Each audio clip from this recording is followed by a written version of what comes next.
Welcome to the Pile of Salt podcast, where we're going to talk about a bunch of stuff. Various things. Yeah.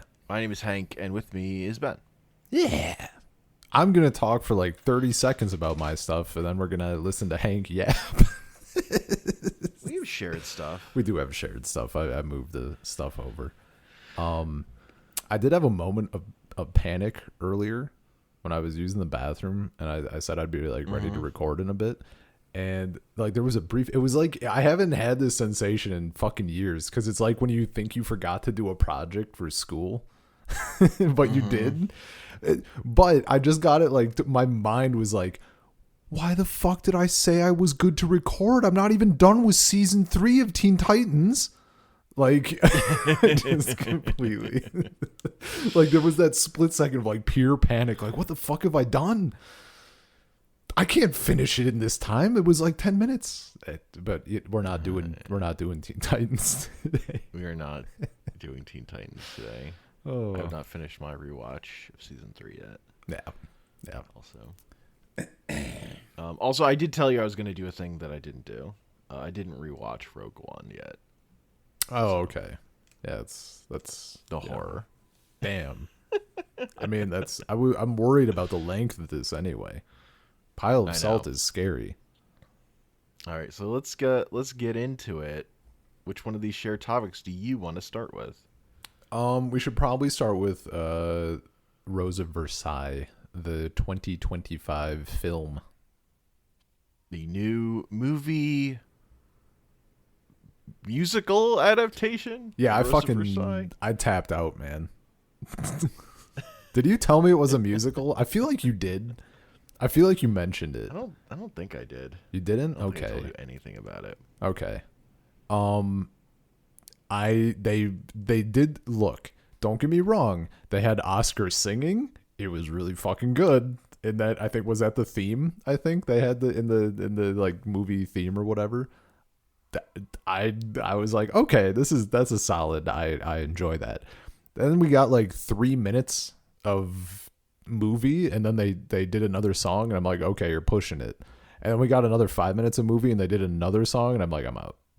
Not musical montages. Yeah, I wasn't there. Look, I had Teen Titans in the other folder ready to go. Sure. I just was not in the mood for a musical, and the songs weren't like hitting for me, especially. No, the songs are all completely unmemorable. I can't tell you a single thing about any of the songs. I don't remember the lyrics. I just remember in the theme they had some English text that I was like, what is happening here? It's like they were trying to shove these specific words into the cadence that they had already picked out, and it just felt really weird. So I was not, and like visually it wasn't. There were a lot of flowers. There were a lot of flower petals. A lot of floral themings going on. Very nice. Yeah. But like it wasn't. There was a lot of my like main CG takeaway soldiers. It's an adaptation of Rose of Versailles that has no humor to it. Yeah, that tracks. Yeah, man. Yeah. Like having read the manga. Like, I feel like you get here by you've only seen the anime, and maybe you think the like humor was out of place or something. But having read the manga, humor is more core to that thing than it's like the anime even drops the ball a little on that humor stuff. So. Dude, the screenshots you were sending me of the manga while I was watching the anime, I felt like we like got two different toys or something, and you got the better one. Like it's all this and like delightful shit, and I'm like, man, where's my SAG panel? Yeah, I could see that. So that's the main thing. They like, it's an insane task to adapt Rose of Versailles into a movie. I will say there's just too much story there, so they had to cut a lot. That makes sense. And I think they at least do okay by the plot bit of the end of Rose of Versailles, but like they cut out so much court drama, and it's like that's my favorite stuff. So yeah, that's unfortunate. Yeah, that's why I didn't want to do an episode on it, because I'm like, this is not yeah, that makes very sense. good. Oh, I was like, well, that's a good thing we didn't like commit to that. Yeah, and it's what I was afraid of when I saw the trailer. It's like they're committed to drawing their ridiculous eyes, but that's about it. I saw the trailer. For me, like I wouldn't have even checked it out if you hadn't done it, because like it just looked like yeah, they did the eyes, but like I've already seen the thing that was good, and nothing about like it's not like it didn't look visually interesting. So Sure, like meh. The hordes of CGI soldiers reinforce that.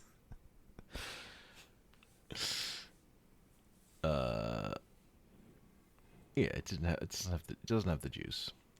No, It was not. Mostly people were complained about it. Also, oh hell yeah! like it's not like no one was happy about it. Yeah, no, that's good and understandable. So, you know, yeah. You know what? But to me, it's mainly not having the humor. Can I segue? Sure. You know what did have the juice? Oh. Spider-Man Octo-Girl, dude.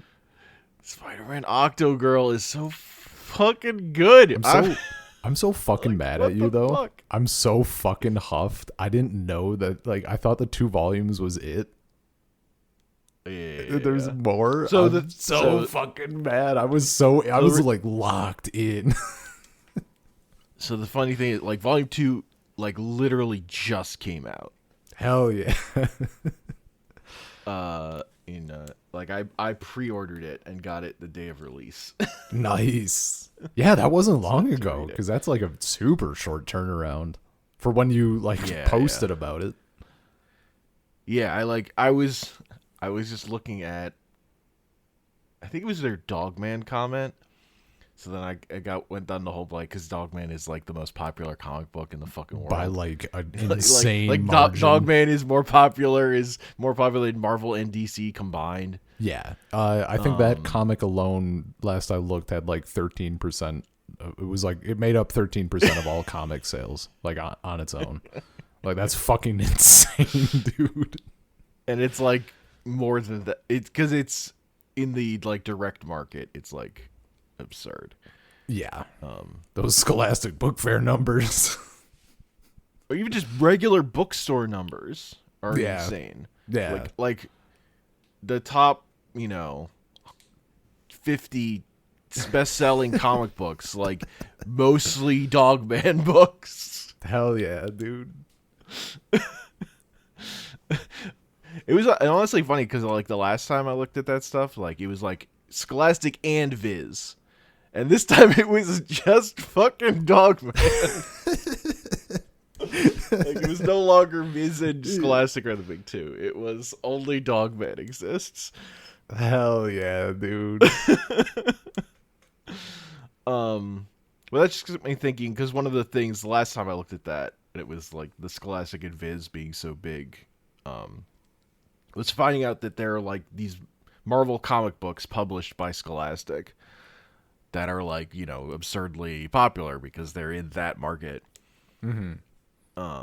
And more read by kids and stuff. So I looked at like the stuff. I was looking at the stuff that was new, and so Marvel's also had stuff published by Viz, a bunch of comic book stuff, and I'd heard about some of it.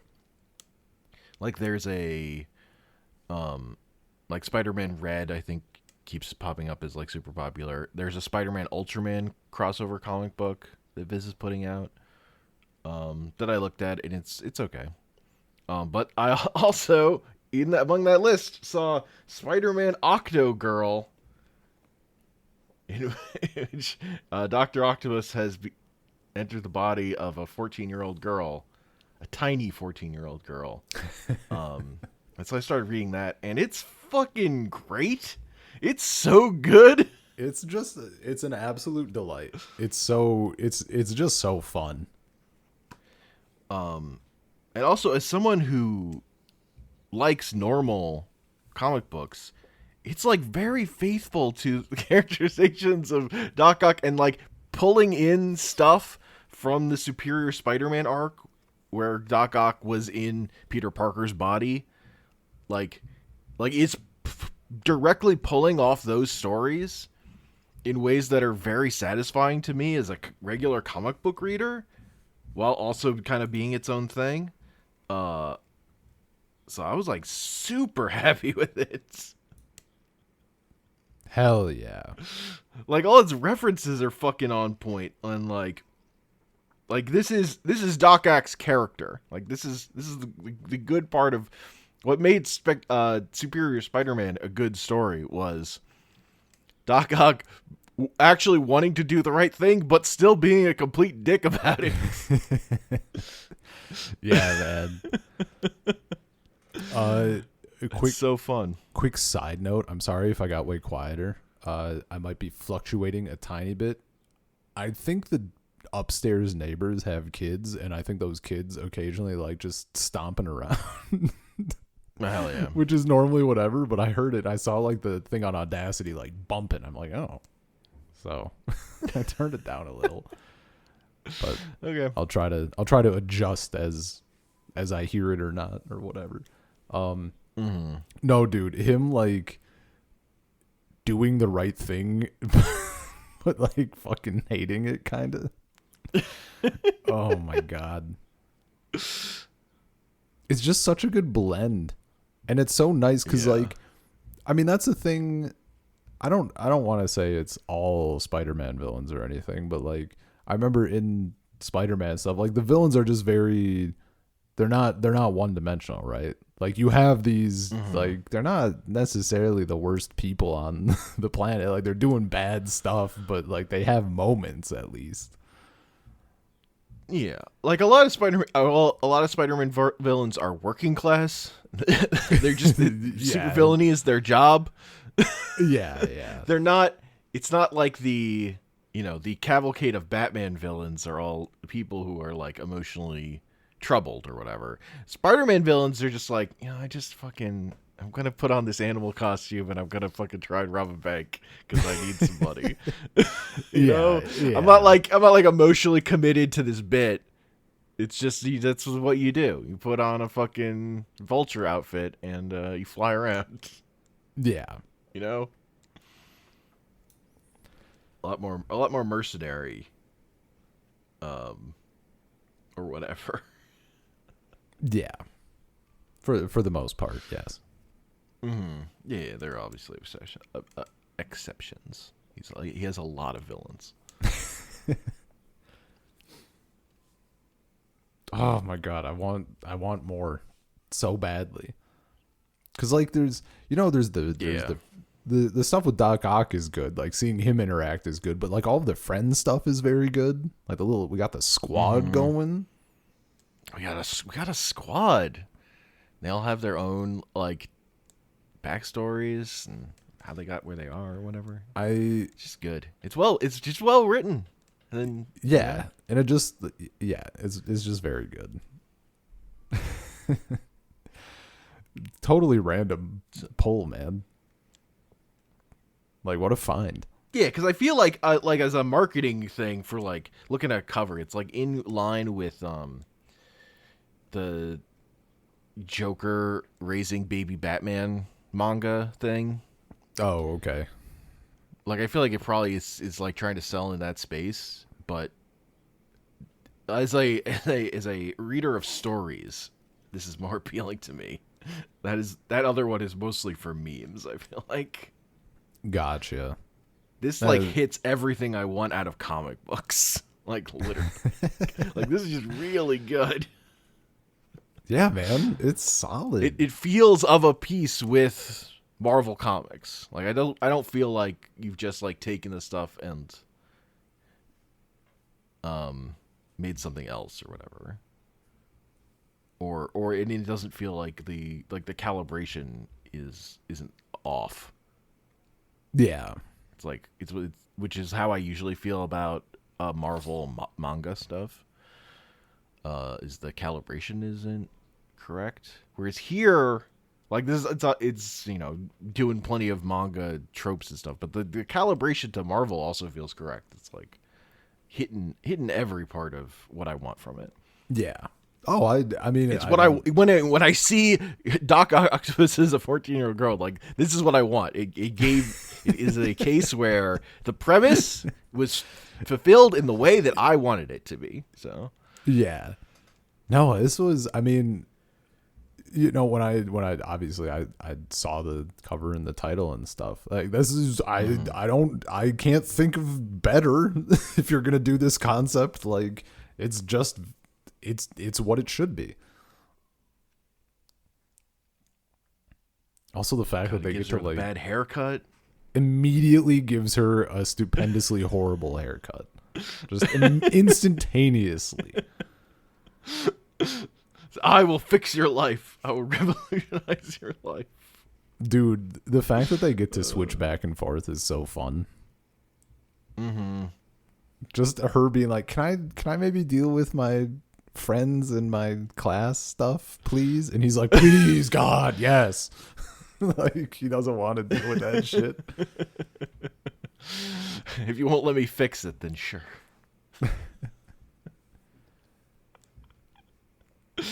Yeah, no. The fact that they're like weirdly chill. Yeah, man. Like honestly just makes it better. Yeah, it's so good. They're just vibing. In this situation, man, just all the characters are good. Fucking, apparently, what's her face? Sakura Spider is from one of the other Viz manga Marvel things. Gotcha. She was a character I didn't know about. Whereas like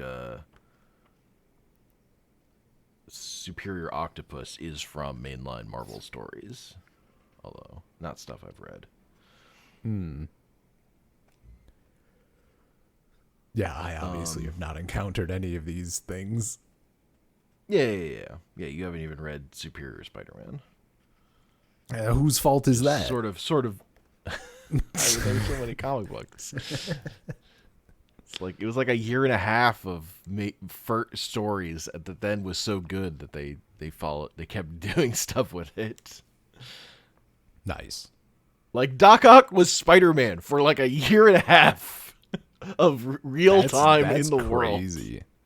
World. That's such a long fucking time for that sort of thing. Uh-huh. Yeah. One of my favorite is the writer for it, Dan Slott, talking about how like he had kids would come up to him and ask him if like Doc Ock was Spider-Man forever now, and he would have to just tell them yes. Nope, that's just how it is now. Yep, forever and always. Yeah, no take backs. The new truth. Whereas like any adult is like, oh great, this is gonna go on for some amount of time, probably close to a year. Depending on popularity or whatever. But yeah, I desperately want more of this, and it is we're getting more. There will be more. I fucking hope so.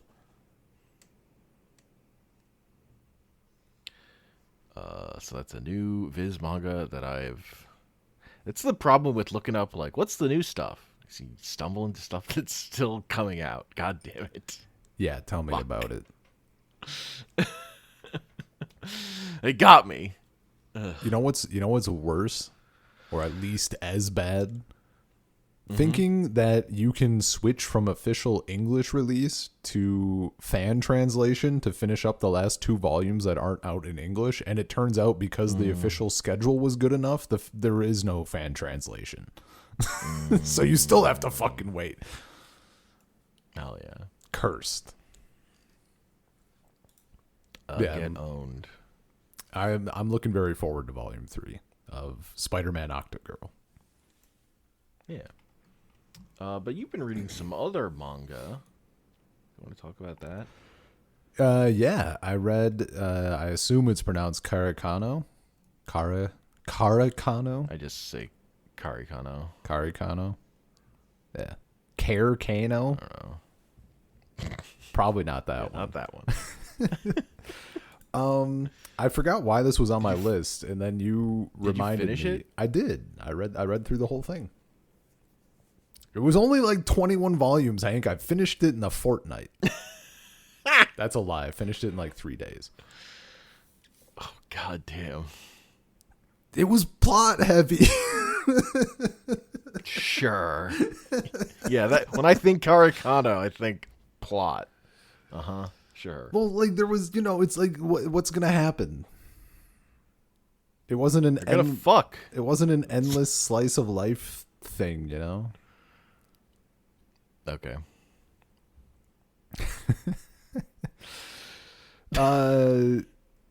Yeah, it's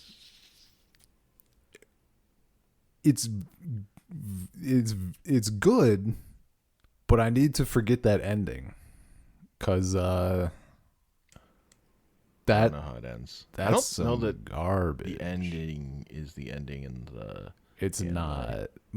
I looked it up because I was very curious. The anime cuts off before a couple of, what did it call it? What did it call them? Controversial plot lines or whatever. Sure. One of them, Yeah, I will say I've only seen the anime, and my impression from watching the anime is that I would hate the manga. why? You did mention that, but I didn't want to burn content. Why do you think so? Because I hate the guy. Oh, dude, you fucking hate the manga. You loathe the manga. Like I like the show despite the fact that I hate him. Yeah, he sucks. I mean, he has his trauma and whatever, but like, he still sucks. So, Yeah, like the stuff with her like family, is like very charming. Like I like all the other stuff, and I like her, despite like the fact that she's a shitty person. Like she's an interesting shitty person, but he sucks. He's just terrible. yeah. Oh, yeah, continue. I have one major question about it, if a thing is similar to the anime. Oh, well, ask that first. When they have sex, does it use the visual metaphor of her losing her hat and him catching her hat? Because that's what the anime does for her losing her virginity. I want to say no. And it's very funny to me. I want to Like, say her hat no, flew but away, I and then honestly he caught her hat. I honestly can't They had remember. sex. I don't think they did. I don't think they did that. But I can't say that was Because I feel like plot-wise, that's feel like like that the was- most. That's like the most important thing. Like I think the anime keeps going after that, but it's weird and aimless after that. Sure. From my memory, they also do some weird experimental episodes. Like there's one episode where it's all like puppet, like popsicle stick puppets. Right. There's no animation. And Yeah. that shit's delightful. Also. No, my understanding from looking it up is that the mangaka like hated the anime adaptation, which is kind of why it burned. No, The anime was directed by Hideaki Anno right after Evangelion. Yes, which is why it was on my list, because I was wondering why, and you mentioned that. I'm like, oh, that would do it. As to why I did the manga. Yeah, so like big spoilers for the manga, I guess. So skip ahead if you care. There is a scene that if people absolutely hate and they see it as very black and white, that is perfectly understandable. I don't blame them, and they're like correct in that it's bad. But I feel like there's a time so on the surface he sexually assaults her, like just straight up, like what does he say after the fact? I'm sorry for forcing my feelings on you. It's no good. After the fact, though, she says, I didn't even, I forget what the exact context was in, like what he said, but she says, like, I didn't even say no to you that time or yesterday or the other, like, whatever period, you know? And that, like, did enough for me to not make it, like, completely, because, like, here's the thing. If you're, like, in a, obviously the relationship is like not great anyway. Like there's some stuff going on, but it's not like it was a terrible thing before that where bad shit was happening objectively on like a crazy level. So if you have a relationship that's been going for some time and it's like, I don't really feel like it. This obviously isn't that, but like, I don't really want to, but sure, I guess. Like, there's... the fact that she says, I didn't even say no, to me is like, she chose not to say no, even though, like, probably, like, the way it was presented... I still don't like it. That's fair. And the way it's presented, it feels like if she had really said no, it wouldn't have fucking mattered, which is the problem. Like, I get that there are cases where you can be like, I didn't even say no. You owe me, bitch. Like, that wasn't this. She can say that, but it didn't feel like that. But that's not even the worst thing that fucking happened. I think. Great. I mean, it's the worst thing that's shown. I mean, if they don't show it, it's not fucking Berserk. But they do at the end. I forget its main guy's best friend or whatever, like that happy-go-lucky dude who likes hotties and is like maybe in love with dude. He like definitely he says some weird fucking shit about like finding the perfect like his soulmate or whatever. Says he feels like it's going to be their daughter, and then it is at the end, and she's like 17 or 16 or 15 or whatever the fuck. It doesn't even matter. Twilight. Yeah, it's like imprint Twilight Bullet. That's literally what I thought. I'm like, this is somehow so much fucking worse than the probable sexual assault thing from before. Like, this is actually disgusting. And they're showing like she has a thing for him or whatever, right? And he's like barely fucking like, oh, it's wrong. Like in a way that you know it's just gonna it's so fucking it's such a what the fuck ending. Like, why? It would have cost $0 not to do that, and at the very least it would have been a story that was somewhat real. Like the sexual assault thing is not good, but like you're telling this story and then you fucking followed up with your daughter is gonna be the love of my life. Like, get the fuck out of here. I was so mad. I was so fucking mad that I spent 21 volumes of time on that. It's just such a shit ending. And before that, like, the story was good at being like a story, you know, like at things happening or whatever. So that was just such a, I don't even know. I don't know what drives someone to do that as a fucking thing. I hate it. I thought it was the worst thing ever in high school when I found out it existed in Twilight, and I fucking hate it now. It's just bad. It's always bad. Imprinting on a baby, always bad. Always deserving of the person who in the medium is doing it. Instant death. Hit by a train, beheaded, blown up, doesn't matter. Instant death. That's how that works. And he doesn't get that. Yeah. But before, like, the journey was a great read. Really didn't mind up until that point. Like, it was something. Yeah. Yeah, it's yep. I don't recommend. As like good as it was starting out, like the amount of time that it is that it takes and how it ends up, like I just don't think it's actually worth. There are so many other things that you could be reading, and presumably people aren't going to read it in like 3 days or whatever that it took me. Sure. Yeah, thanks for confirming that I was correct to never read the manga. Yeah, no, that like it,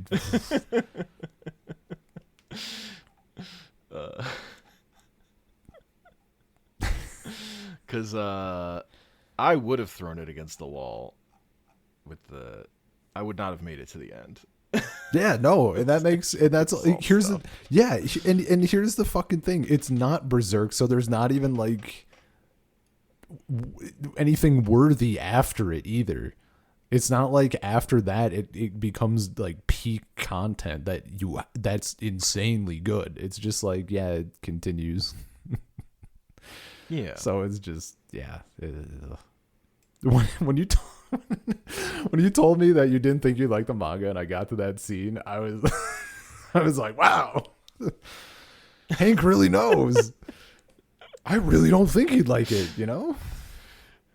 That guy, the vibes are fucking bad, dude. The whole time. It's not. Yeah, I'm not surprised. That guy sucks. Did they get into it in the anime where like his whole thing is that he's just like going through the motions or whatever? Like he's trying to keep the relationship together for whatever reason? I don't fucking remember. Okay. I mean, they get into all of his trauma and shit, right? And like it's really bad. That one was actually kind of rough to read just because parent now. It was admittedly a little brutal. And it's like, I get it. You have trauma, and then like his whole generational thing, but it's just like so fucked up.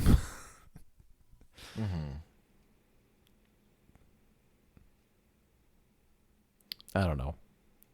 It's one of those things where like if someone said they really liked it, I'd be like, yeah, sure, okay. But if they said it was their favorite thing, I'd be like, And if they said it was like an amazing love story, I'd be like, oh, are you okay? Do you need me to call someone?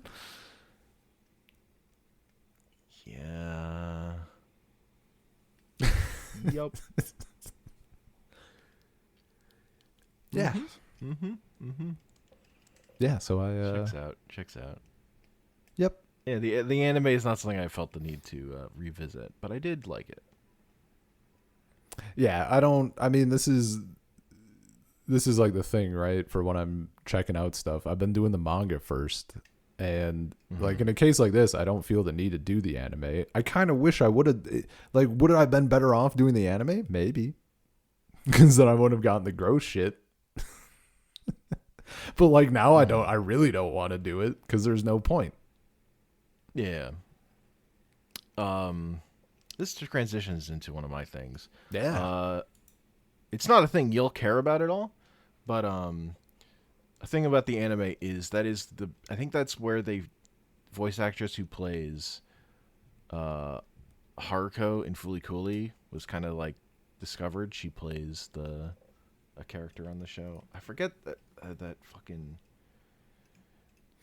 that character's name. Short girl or whatever. I don't remember. No. Yeah, I got nothing. I don't remember. Kano characters. No, these don't have pictures. I need a picture. I recognize by the picture. Characters.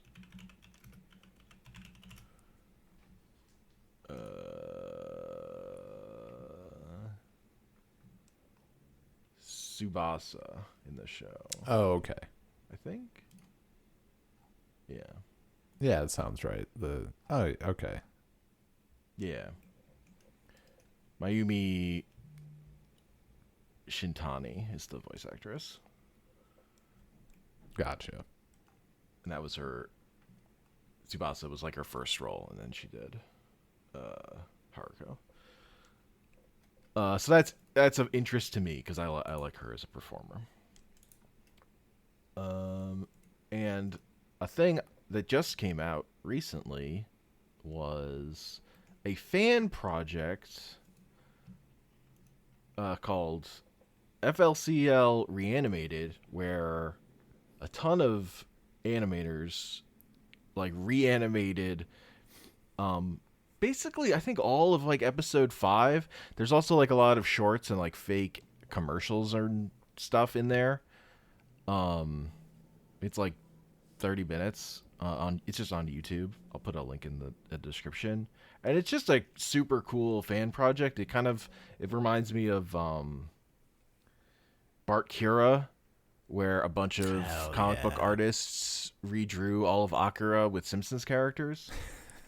Of just like taking this thing that's like, you know, a incredible piece is of a work strong in its word. medium.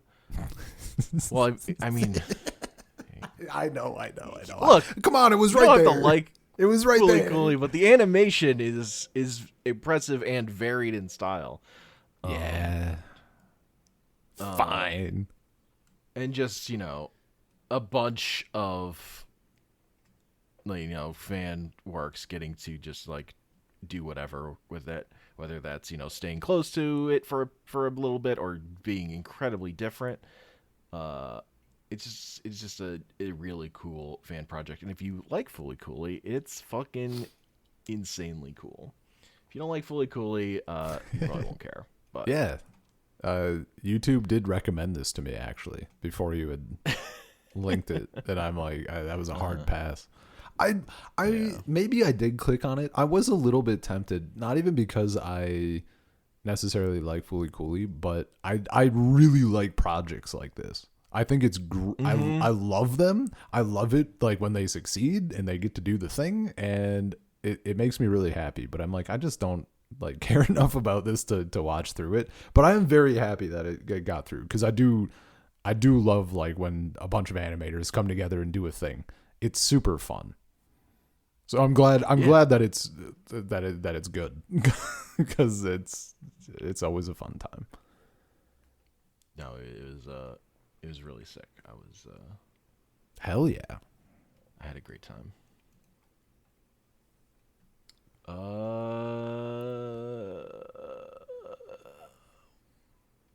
What do we want to...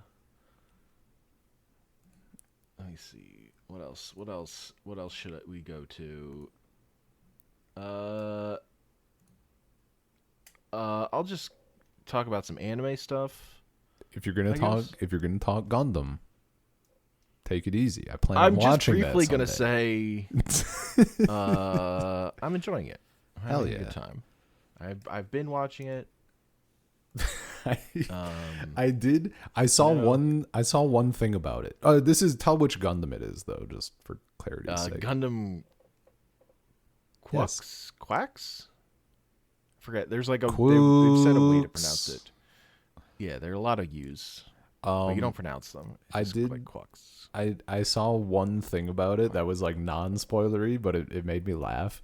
And it was like, people who thought that watching the 79 films was enough to have the baseline, and it's like them panicking because apparently stuff happened where it's like not, and I'm like, that's pretty good, because I plan on watching Gundam so I can original Gundam so I can watch this, and then I'll have that in my back I wouldn't pocket say as well. I'm like I wouldn't say I feel like other than episode 2, which is like pure original Gundam like service because for like and it was like it was like the first part in the movie that they put out that was like the first couple episodes, the like theater version. They rearranged the order so that would be up front. Gotcha. I wouldn't say like maybe we get back to original Gundam stuff, but it's not like super core. I mean, it's an excuse for me to watch that and have it in my pocket, really. Yeah. As if I'll be watching. One of the funniest comments saw about it was someone complaining that they sexualize the main character too much, and I'm just like, what the fuck are you talking? Like, have you not? They're not. She like hangs out once in a bikini on the roof sunbathing, but like this is not a show that's doing that. I don't. You're like really sensitive to that if you're complaining about that in this show. Sounds like some projection. Maybe they're sexualizing her. I guess. I don't know. That's always what that shit is, man. Yeah. But yeah, there's just been like stuff. I don't know.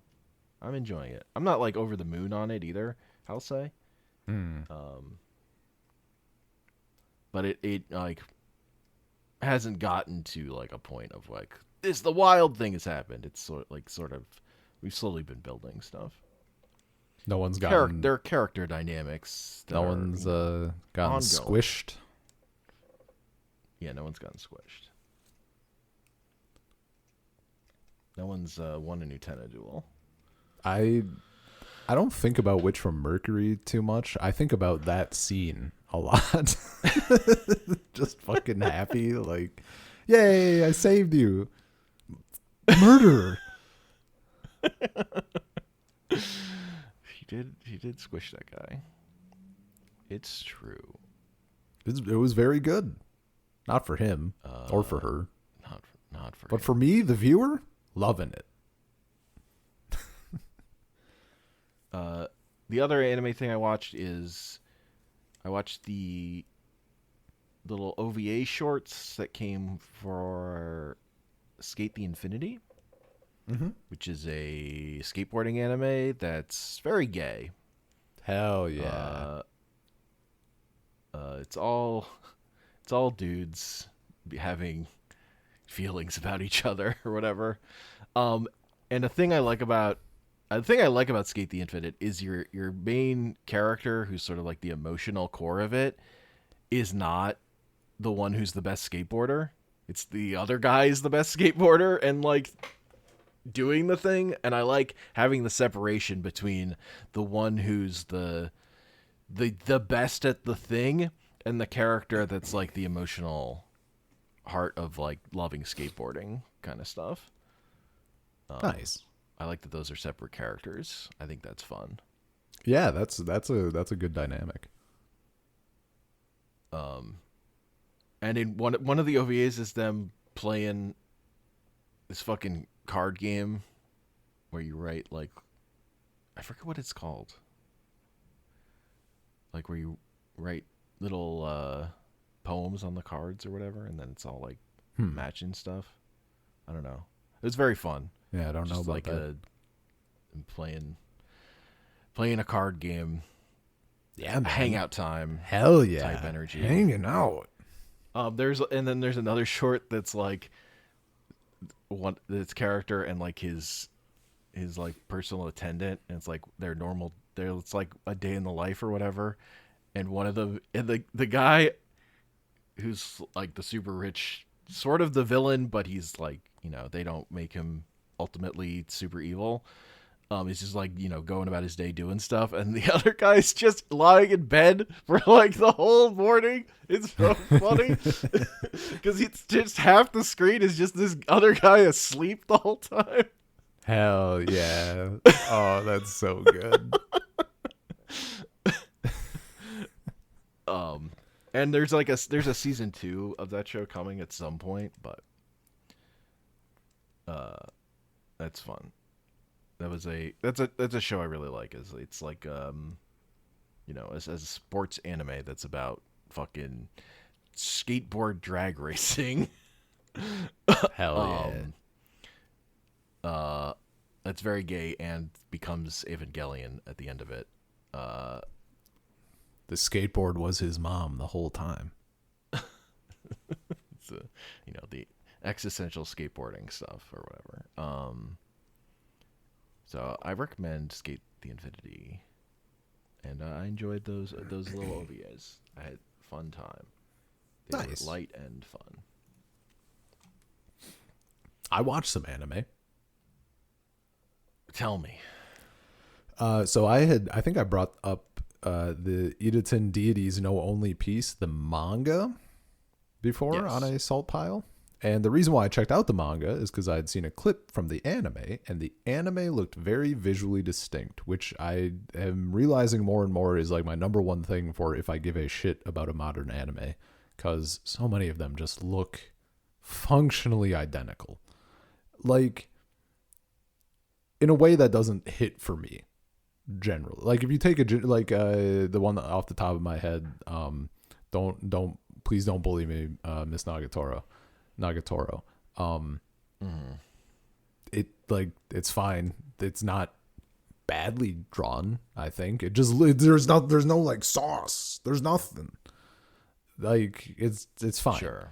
And like the story isn't, in that case, the story isn't good enough to like not be visually distinct and have like nothing else cooking for it. The manga, totally fine, can blow through that.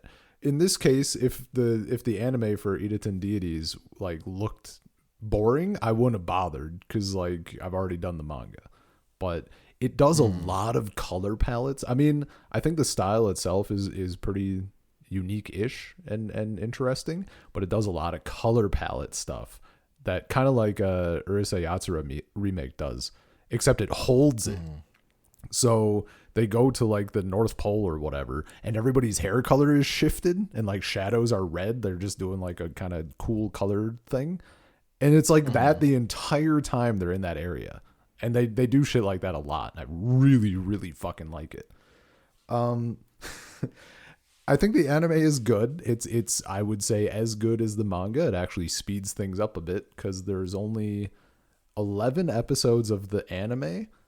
And that's like wrapped up. That's like the season. Like that's done. And there's currently 7 volumes out in English of the manga. So like it bumps right along. It's very easy to take in. And I think for the most part it's very good. But they don't go through volume 7 for some reason. They go like, and I took a peek to see if this was the case because I didn't remember any of this shit at the very end. They go like a little bit into volume 8 and it ends up being like the fucking 97 Berserk anime. Like they end on the most horrible fucking note that they could possibly end on. And Great. The way that volume 7 ends, this is kind of a non-spoiler because it's like a very generic thing, but it's just a character saying like, I guess I have to kill him. Like she's just planning stuff. Like it's this thing like, oh, you know, stuff is going to happen, right? Like It'd be like if the 97 Berserk anime ended on like the eclipse starting. If it just ended on that, you saw none of those events. Like except I mean, that's anime to exist to sell the manga. Like that's why I guess, but like it's so fucking brutal because like the rest of the manga isn't even out yet. So like I can't get it's actually it's not even like assault stuff. I mean, it's just like straight up like torture. But the thing is, the main characters can't die, so like they just have them. They're just like doing all this heinous shit to them, and like cutting off limbs and everything else. And it's just like the most depressing fucking ending of all time.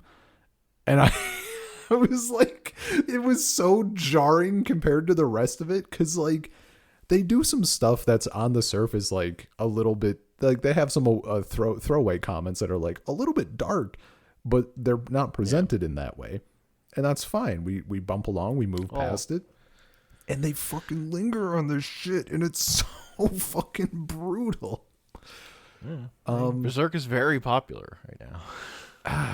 Yeah, I guess. But this is like just top of those Viz sale charts. Berserk. This just isn't Berserk. Dogman and Berserk. That's what people are buying in bookstores, okay?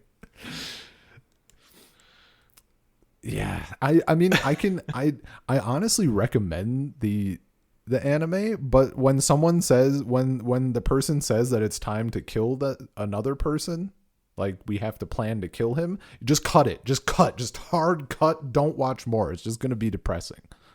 You can end it there and have a good time. Cause like maybe the stuff I don't even know if it's a case where like in the manga maybe that stuff is a little bit lighter. It's not like as horrid, or it's not played as horrid or whatever. But the point is, I'll be able to like get through it and get to the other end. Sure. And they just don't do that. So that was an experience. But I am glad that it like looked good. It was visually distinct. It really did what I wanted it to do for like 99.8% of the runtime.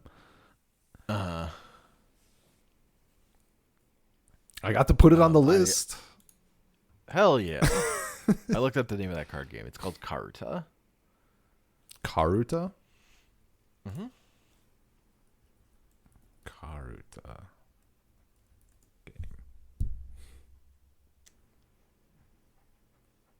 Oh, okay.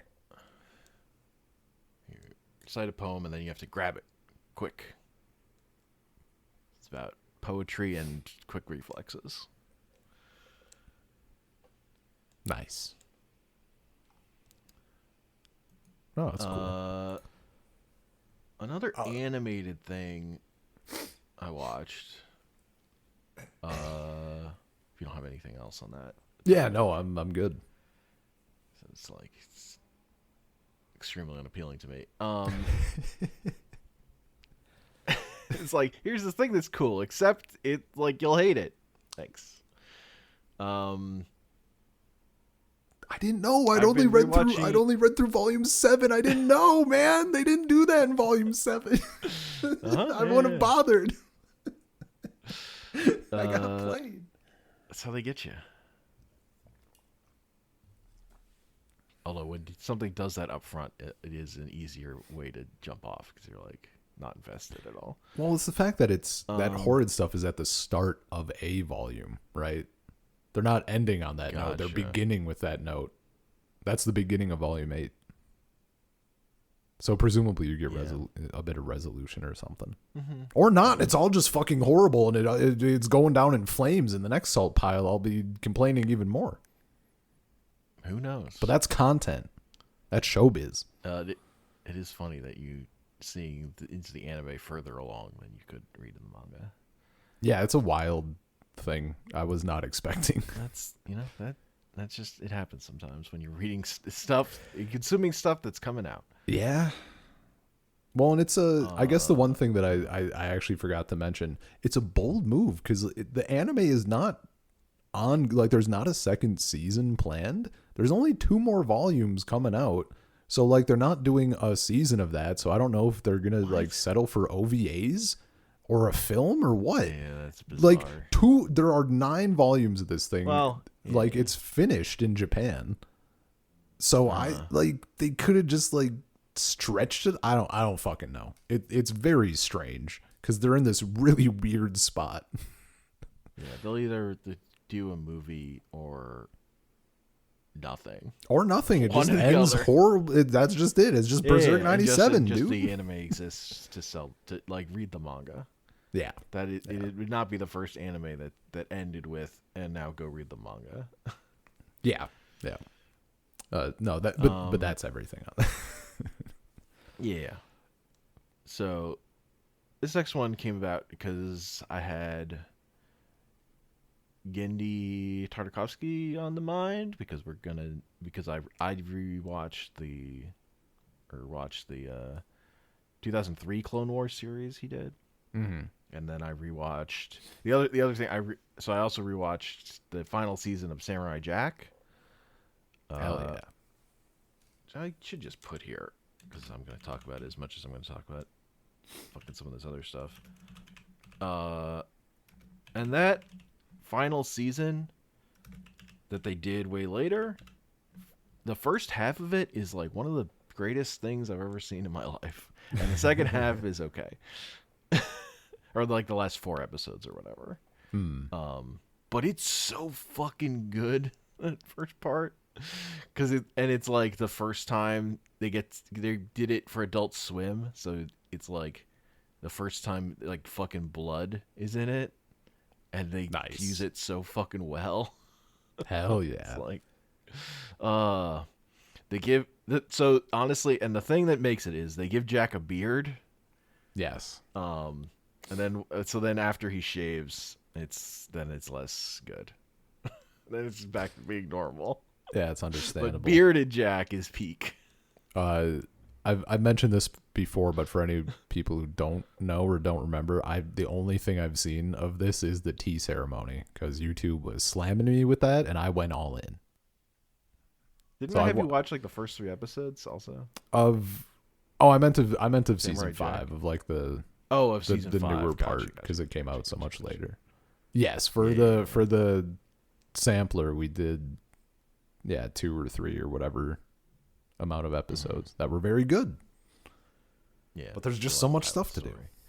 Yeah. No, and it's like I would push through season 5 because I think it's fucking so good. But you do have to like watch other Samurai Jack to be invested or whatever. I guess, particularly for the back end. The back end, like again, is bringing more stuff back from the show. Sure. So there is part of it where, like, the part that I'm less into is the part where it's like, hey, look at this thing. I remember those guys. Jack helped them or whatever. Yeah. So then I also, one of my other favorites. So then that got me thinking about, I forget what it was. I think there was a podcast. I listened to a podcast that was about an episode of, and like the show in general, about Powerpuff Girls. Tale as old as time. Worked on. There was a podcast. So that got me to rewatch some episodes of Powerpuff Girls and rewatch the Powerpuff Girls movie, which I fucking love. I love that movie so much. I don't remember that is one of the best superhero movies that exists. What's the movie? Like, what's the general also the plot?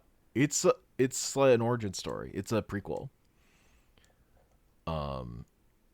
About the girls getting created and then getting tricked by Mojo Jojo. I've probably seen it. I've seen a fair bit of Powerpuff Girls. I did watch quite a bit of Powerpuff Girls back in the day, but it was inconsistent. I've never really gone back to it. And I saw a wide range of it, but the thing I saw the most was from like a VHS or a DVD or something. So like I have 1.5 episodes locked in my brain, and everything else is kind of mushy. So I feel like I did see the movie, but yeah, it's just been a long time. Well, yeah. I mean, I wouldn't be surprised if you hadn't seen the movie. Like, the show was very, very popular. The movie did fucking no business. For whatever reason. I don't know if it was they didn't market it correctly or whatever. But like nobody watched the movie. But the movie I think is fucking great. Cuz it's like as a superhero movie. It's one of my favorites. They don't just fight evil versions of themselves. They're fighting a fucking giant monkey. So good. And like one of the big things in the movie is they play a game of tag. Like they get introduced to the idea of tag even because it's like their first day at school. Sure. At the end of the day, and they're getting introduced to tag, and then they just start ramping it up using their powers until they're like destroying the city. Because they just don't know any better. Yeah, they're just they're innocent. So and then like fucking everyone hates them, and Professor Utonium gets thrown in jail. Incredible. Like it's so good. And then they meet Mojo Jojo, and he tricks them into building his fortress for him. Because it's like it's gonna make the town a better place. Yeah. And I also, one of the episodes I rewatched is one of my favorite bits they did in the show is they did an episode that redid like the first episode where Mojo Jojo steals a thing and turns everyone in the world into dogs. But they did an episode where Mojo Jojo has watched that episode and he's going to explain to you how he's determined the perfect way to fix this plan. So like parts of the episode are just him watching the original episode and giving commentator. I was like, oh, this. I don't like this part. This is stupid or whatever. When the Powerpuff Girls are doing good things, but his whole plan is the part where I fucked up is like turn the Powerpuff Girls into dogs, and then they bit me, and then I dropped the thing and it broke the spell. So this time I will not turn you into dogs. There will be no biting, no breaking. What do you think about that? And then he was like, we're going to kick your butt. And they just beat him up because they're the Powerpuff Girls. And they've not been turned into dogs. And it's so fucking funny. That's incredible. But yeah, just like, because the Powerpuff Girls like takes it like comes on the heels of Dexter's Lab. And it's like, all the same creative people. They basically stopped making Dexter's Lab to go make Powerpuff Girls. Sure. And then eventually they made more Dexter's Lab later. So they've learned stuff, but it has the Gendy action things that like serve so well in Samurai Jack of just like, if a thing is cool, just do it 3 times or whatever. Hell like, yeah. Just make things explode. The kinetic energy, that's so good for an action show. Powerpuff Girls is full of like fucking Ultraman references and nonsense because these guys were like anime nerds that made it. Also, in that podcast was where I heard the anecdote where on production it was a huge problem when Ocarina of Time came out because everyone in the production was just spending too much time playing Ocarina of Time. And Gendy was like, guys, you gotta finish your boards. You can't be playing video games all day. And Craig McCracken, who was like was also a gamer, it was like, all right, what we need to do is we need to come up with a plan. We need to fucking who's made it the farthest. We need to make some guides for people so we can get through this together as a team. It's so good, dude. That's so funny.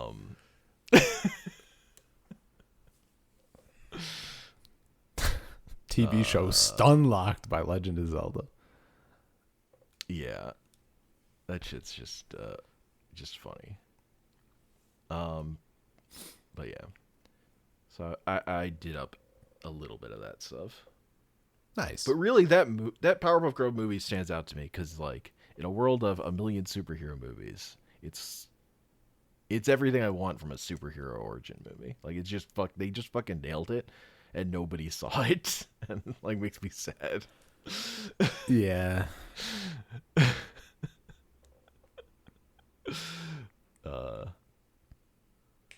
It's like really, I think it's really good. I could check it out. Hell yeah! I got time for a movie. Do it. We could do a shorter episode on that. Nice.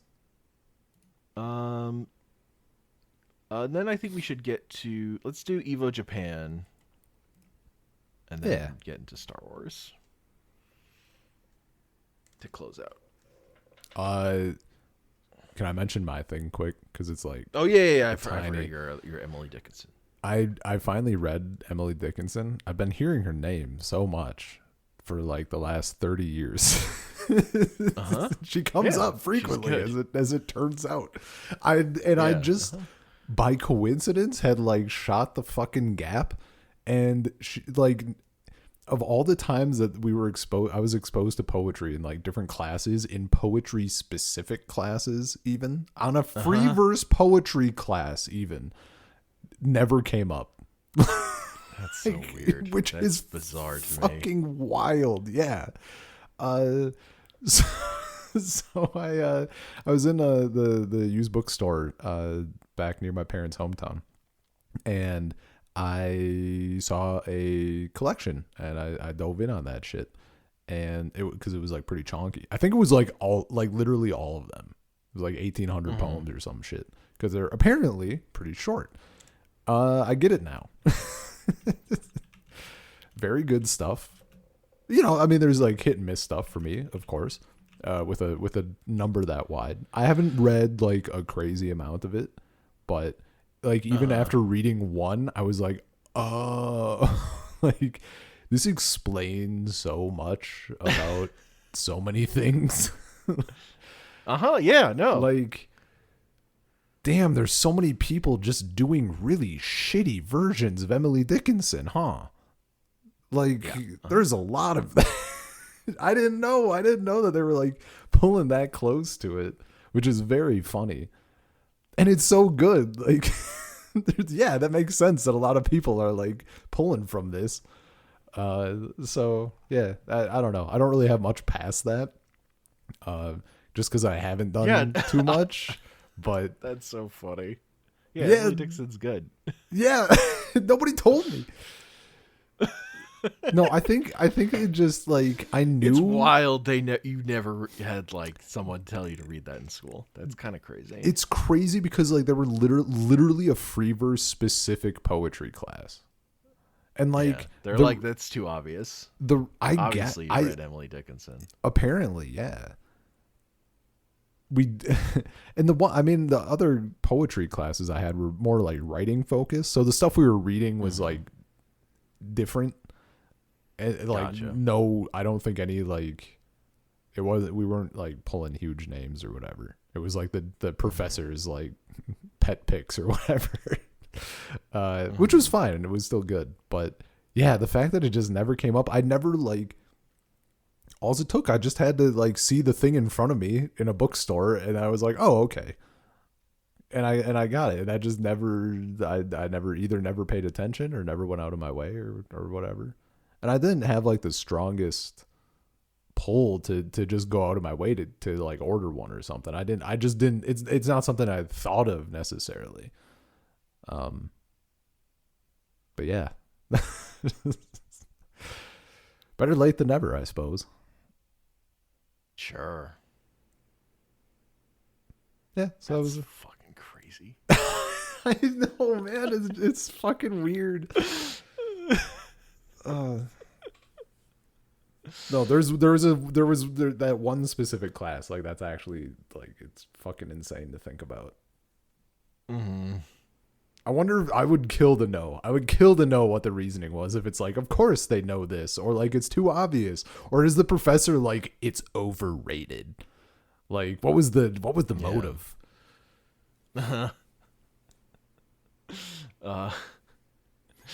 One answer, like I respect it. The other answer, I'm like, what are you talking about? Yeah, they're like it's too obvious. I'm like, hey, all right, I get it. And you think they just don't like it. I'm like, what are you fucking on about? Yeah, are you fucking real? I think right now. I'll say for that, maybe that could have been that class did feature a lot of free verse that was very steeped in like playing with how it's typed out on the page. Mm-hmm. So like, I don't know, maybe the professor was just way more into that shit, which so far from what I've seen, Emily Dickinson doesn't really do. No, but like there was a poem. Well, yeah, and like a lot of Emily Dickinson is like public domain, so people can just do whatever they want with it. There was a poem called Grass. I'm pretty sure it was called Grasshopper, and like the whole thing is that all of the letters are like fucking everywhere, and like it's that like you're reading it, it's evocative of it evokes a grasshopper while you're reading it, and like that's well and fine. Like that doesn't really do anything for me. Like I kind of don't care. That's I'm not here to like have a visual experience, And if people are, that's fine. No real hate, but sure, that's definitely not a thing. I'm out here to have visual experiences. That's why I read comic books and not poetry. A visual experience. If I'm being serious, if I'm being honest. I'm here to see people punching each other. I mean, I don't like to read. I don't like visual experiences. That's why I read old comic books where the word count is in the trillions. And that's just on one page explaining the thing you've already read about.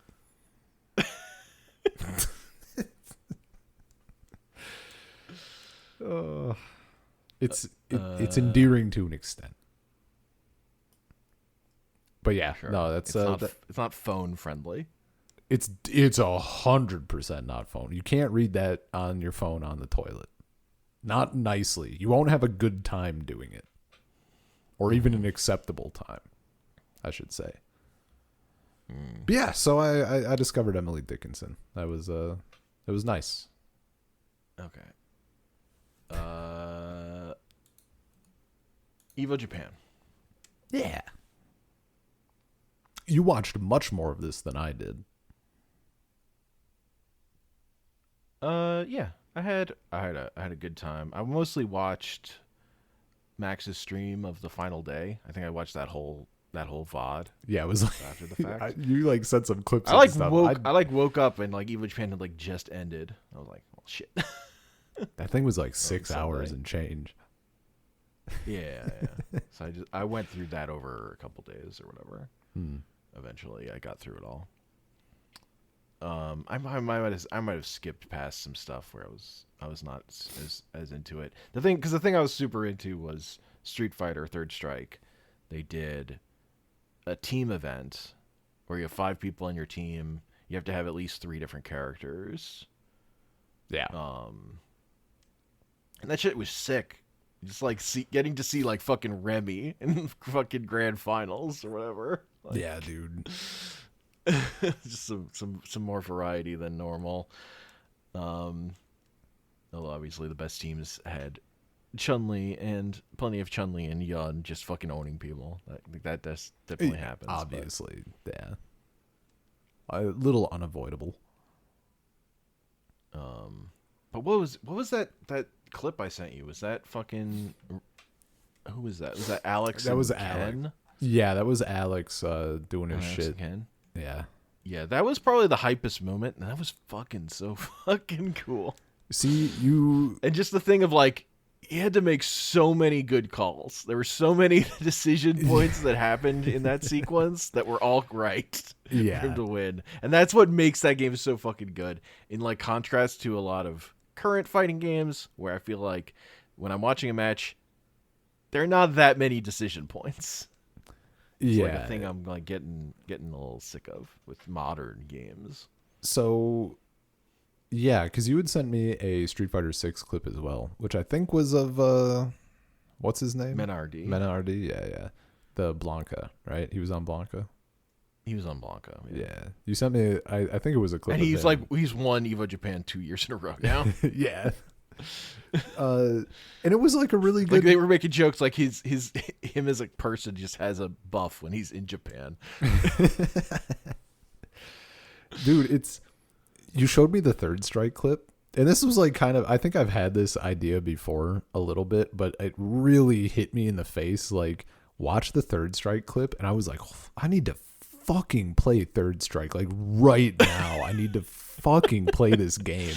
Like, I need it. And watching Street Fighter 6, I'm like, yeah, okay. That was cool. Like, I don't feel if you break down the 6 clip, it's like he made one sick call. Yeah. Really, at the very end where he jumped, he grabbed. And even for me, maybe it's because I learned Street Fighter 6 more and I'm not as like steeped in City of the Wolves, but even seeing, because I did watch that what was it, the top 32 or whatever, something top 16, whatever that was. You linked me like top 16, top 8, or I don't remember, whatever you linked me. I watched. Can't even remember. Yeah.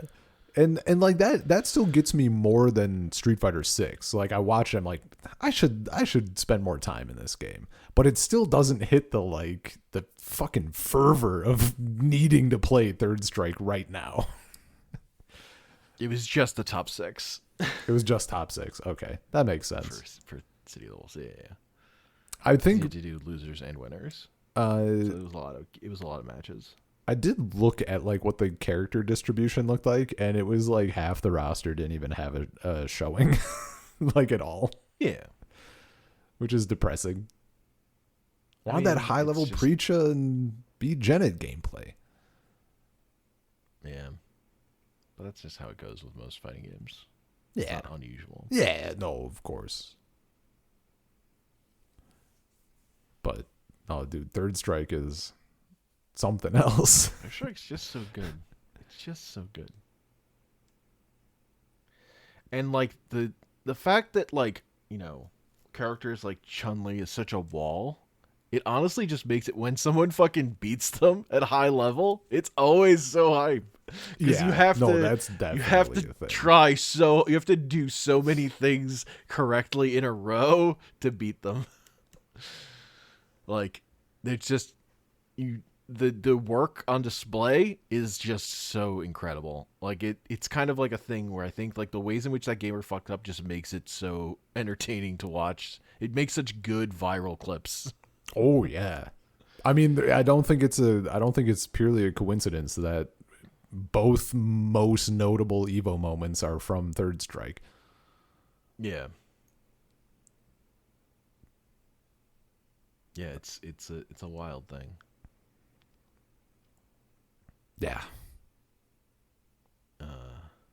And it's in line with my thing of like video games being broken is better than them being balanced.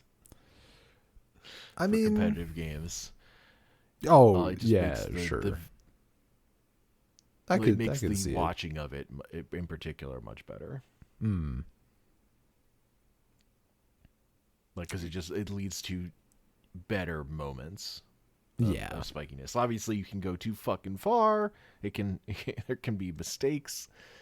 If it were like literally only Chun-Li every fucking thing, that would be bad. That wouldn't be good. Well, at that But point, like you just Third Strike in particular is like calibrated to within a point. Honestly, where it just creates the sickest shit. Honestly, it's tell me if I'm wrong. Third Strike, the way that the power levels of characters almost feels like the fucking EDH bracket system, where like one bracket is able to like kind of contend with the ones around it. Like Ken and Yoon can step to Chun-Li or whatever, but then like you could have like the people a little below that like step into Ken or whatever. more consistently, I should say. Obviously, there are always exceptions, and it's all player based at the end of the day. Yeah, the important thing is 12 is the worst character in the game. He really doesn't have a lot. As someone who tried to main, I tried to main 12 for a while. I'm like, yeah, that checks out. It doesn't do anything. Yeah. I still like I mean I haven't played that game in a long time. I did try out Dudley and Makoto a little bit. Makoto. Yeah, they're cool. I saw a video that game is Justin Wong asking people what characters they don't want to see in Street Fighter 6, and Makoto came up a lot. Because people like are just terrified of her with Drive Rush. Her style of gameplay with Drive Rush. They're just like, I just don't know, please. Yeah, that makes sense. I mean, that's the thing, right? Like Drive Rush is just such a huge hurdle. Yeah. And that's actually it, makes that game samey. Makes every match samey. Well, because you also like started with it or whatever. It makes it samey, but also I guess this is kind of I don't know that this isn't a problem with like Third Strike, depending on how you're taking this statement. But it makes it so that whoever can do Drive Rush the best gets the like that's going to determine the best character. It's like there's other stuff, but like whoever that's like a huge factor is like how fat. Like I mean, I would say in Third Strike, it's just Yun has that ult that gives you custom combos or whatever. So he's like the best. Yeah, because he's the only one who can do that, and that gives him a higher skill ceiling than like any other character. Sure. No, but I was thinking kind of like with Street Fighter 5, it was like, oh, if someone had a really good V trigger or whatever, right? Like that's a huge thing. But they at least had like different ones. It wasn't just a universal, identical thing, right? Mm-hmm. But in this case, like I play Marissa in Street Fighter 6. Her drive rush is slow as fuck. If you can't check it, like that's honestly more of a you problem, because it's just ungodly slow. Now, Jury, holy fucking shit. I mean, her dash is already a problem for me because whatever, but like her drive rush is also just insanely fast. Mm-hmm. So it's just a whole thing. I don't know. It's whatever. A great game to start on, but then you go to Third Strike and you're like, wow, this looks good. This feels fun. Yeah. I mean, again, like 6, I spent way more time with 6 having fun than I did with launch Street Fighter 5. Like Street Fighter 5 now, I think I like more. Yeah. But at launch, that game was fucking trash. Yeah. Well, it's just wild they went so long without changing anything. City of the Wolves also guilty of this, but a little bit less. I mean, it feels like it comes up less, but I'm realizing more and more and more every time I would see like any fighting games, I just don't like combo extenders. No. It's fine for your combo. It's fine for like the biggest combo in the game to be like 6 hits. That's okay. They don't need to be, it doesn't need to be a 24 hit triple drive rush supreme that ends in a 40-second cutscene. That it doesn't have to be that way. Mm-hmm. I mean, for me, the main thing to me is I don't want to do that either. Oh, like, no. It's one thing to say, like, oh, I hate when this happens to me or whatever. Like, but it's a whole another thing to say, like, I don't want to play this video. I don't want to do this also. I don't want to learn this. I have no interest in, like, playing the game this way. Which is, like, you know, Third Strike, I can play Chun-Li and I'm broken in a completely different way. Whereas some people can be broken with Yun and learn their fucking crazy ults and stuff, and we can both exist broken together. Yeah. No, that's when I was like, I've said semi-frequently, because now and again I did play after I hit master, but not like nearly as much as I did getting there in Street Fighter 6. Mm-hmm. And like I haven't like kept up. I don't really play that game at all. I do the odd set with someone, but I'm not on ranked. And like I learned the stuff that I had to get to master. I learned how to get like the triple drive rush combo that Marissa has. I learned how to play properly or whatever. I fucking hate playing that way. So as soon as I got to master, I played how I wanted. I got my ass kicked because like I play the way I want to is bad objectively. But like I just. Even when I would be like playing with people, they're like, oh, you know, you can get like an extra back heavy punch into drive rush into like another back heavy punch combo stuff. I'm like, yeah, I know. I just don't want to hit that button more than fucking twice. And that's already like a lot. Or like having to, the thing I never really got good at was like all of the like crouch medium kick or crouch medium punch drive rush cancel. Fucking hate that stuff. It's so like, they get one medium hit on you, and it's every fucking character basically has like I landed a crouch medium and now I turn green and now you're gonna watch for 40 seconds as I combo you for a really long time, and it's just meh. Yeah, I'm hoping that we get some scene transitioning away from this stuff because people are so mad about Tekken. Tekken's just oh my god, people were already because Tekken like everything that they were saying was that they were going to go like, you know, make defense and stuff. And then their patch just went the other way, and now everyone has like crazy combos. Yeah, because they had a like new team working on the patch, and it didn't go well. I guess is like the thing. They tried to transition in a bunch of new people. Yeah, no, that shit was insane. Yeah, I haven't played it, but I also haven't. But I watched so many people who were like playing, who were into Tekken, and they were like talking about it. It's like losing their fucking mind. Yeah, and like I mean, I did stop playing that game because I already felt like too much of this is not me playing the video game. It's like me watching stuff or whatever. Yeah, one way or the other. The amount of even making like pressing buttons if you're on the receiving end, it's like just not happening. Mm-hmm.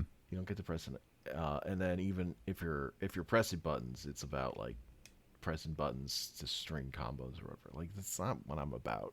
Yeah. I like the decision points. That's the fun. Yeah, man. I feel it. Am I going to run up in you and press grab? Am I going to fucking press punch?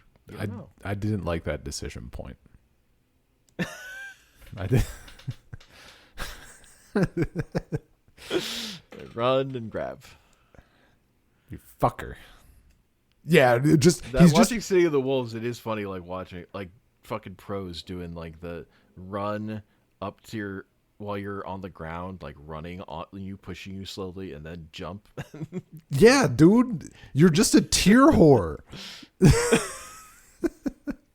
My character didn't even make an appearance. She's so ass. That's actually in both games. Marissa is like literally possibly the bottom, and then I gravitated towards Preacha, and then sort of B Janet, and neither of them. Did B Janet have like one? She might have had one appearance, maybe, but Preacha definitely had zero. Yeah.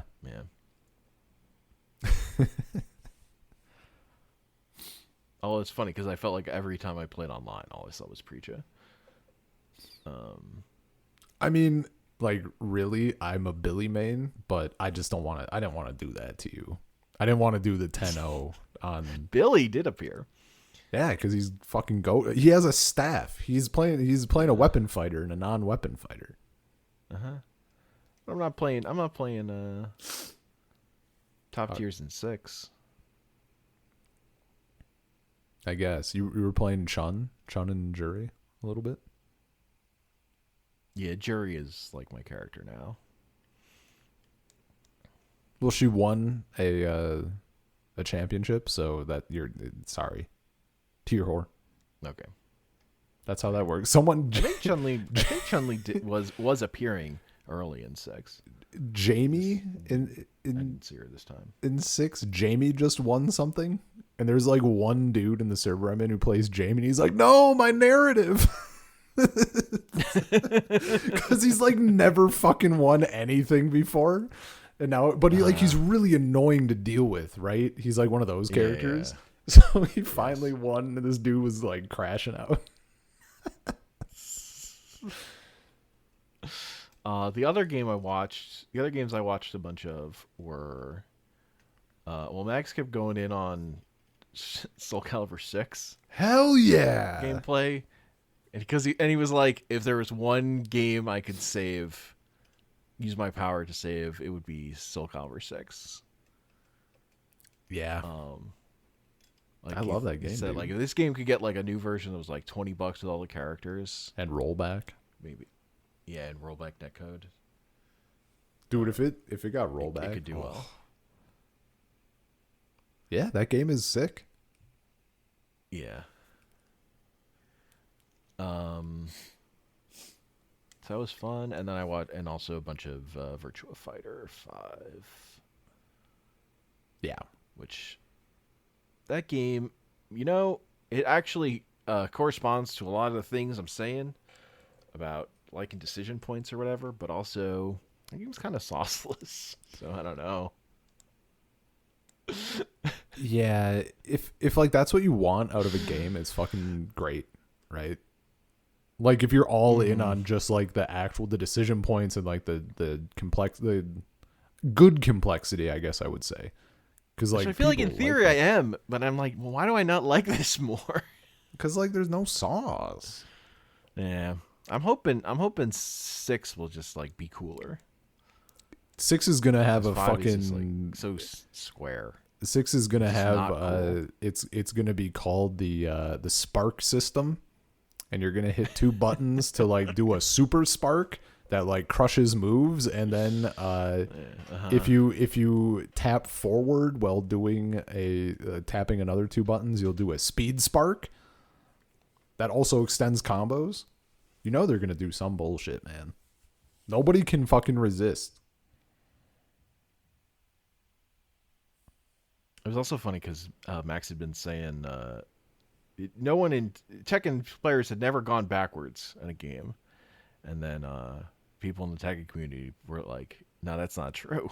When Tekken 4 happened, people just played tag. They went back to tag. It literally happened. Hell yeah. He was like, "Well, I was wrong. Eat my words."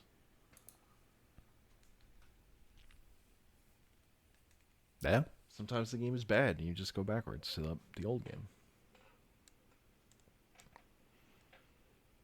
Or you go to all of the old games. You just play every old game. Hell yeah. I mean, yeah. I mean, in my heart, I don't want to stick to one fighting game. I like to... You want to spin that fucking wheel. I just want to... this term I'm taking from Max. Fighting game tourist? That's me. That's what I want to be. Fighting game tourist. I just want to like get like a little taste of all of them. Man, I like it is fun to be committed to one, and like Third Strike is the one I would want to be committed to, but like, you know, that's hard. I could narrow it down greatly. Honest to God, it would be like the Soul Calibers.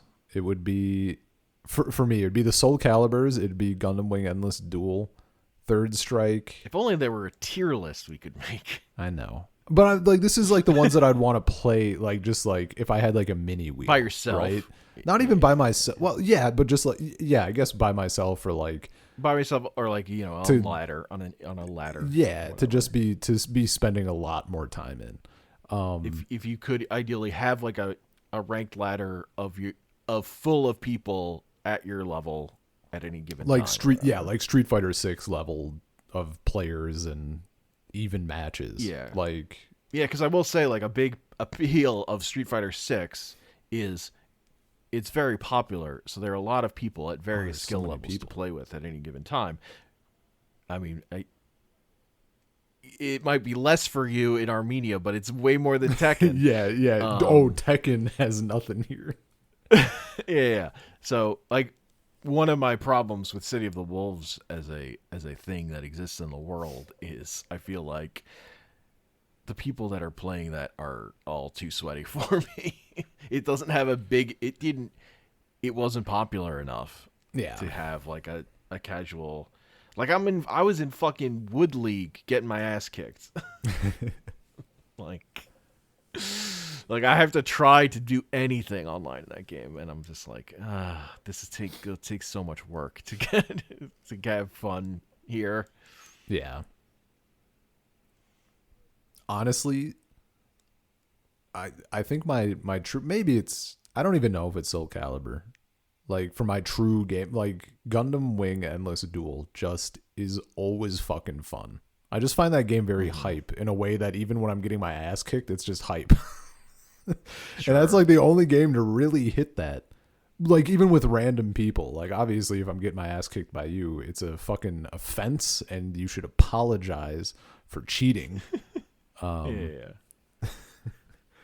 Yeah, but, like I only like Third Strike is my game because there were a group of people I hung out with in real life who were super into it, and I really didn't have a lot of fun with it for a long time because I just got my teeth kicked in every time. But because they were playing it all the time, I just kept playing it, and eventually I got better, and that feeling is so good. Like that high, incredible. So now I love that game forever. let me tell you, but like I also when I look at other games, I'm like that I'm not good at. I'm like, I know what it takes to get better at this, and that's like a lot of work. Yeah. And I could like, what if I just like could get fun in like, you know, maybe less satisfying like to my life, but like just like a little bit of candy right now. Num num num. Look, if all goes well, someday I will make you never win at Third Strike ever again. Hell yeah. Gonna refine my stuff. I mean, we never even got to play where you were in peak Street Fighter 6 form for you to really kick my ass. Did we? I feel well. I guess we never- did. We did stuff that's like we did stuff that was like close. You did beat me, but yeah, we never did like really I never really got to face your actual peak in real form. We could try it again. I could fire up training mode and see, because I don't even have my stick here, because my peak form was on keyboard. Because like now when I've been playing people, actually it feels even better the odd time I've taken a set from someone, because like I'm like, I'm on stick, motherfucker. I'm not even good at this.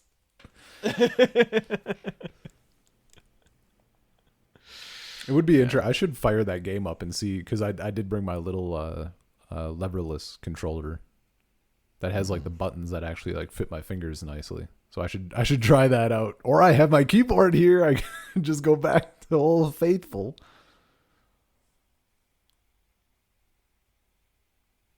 I think I'd still whoop your ass.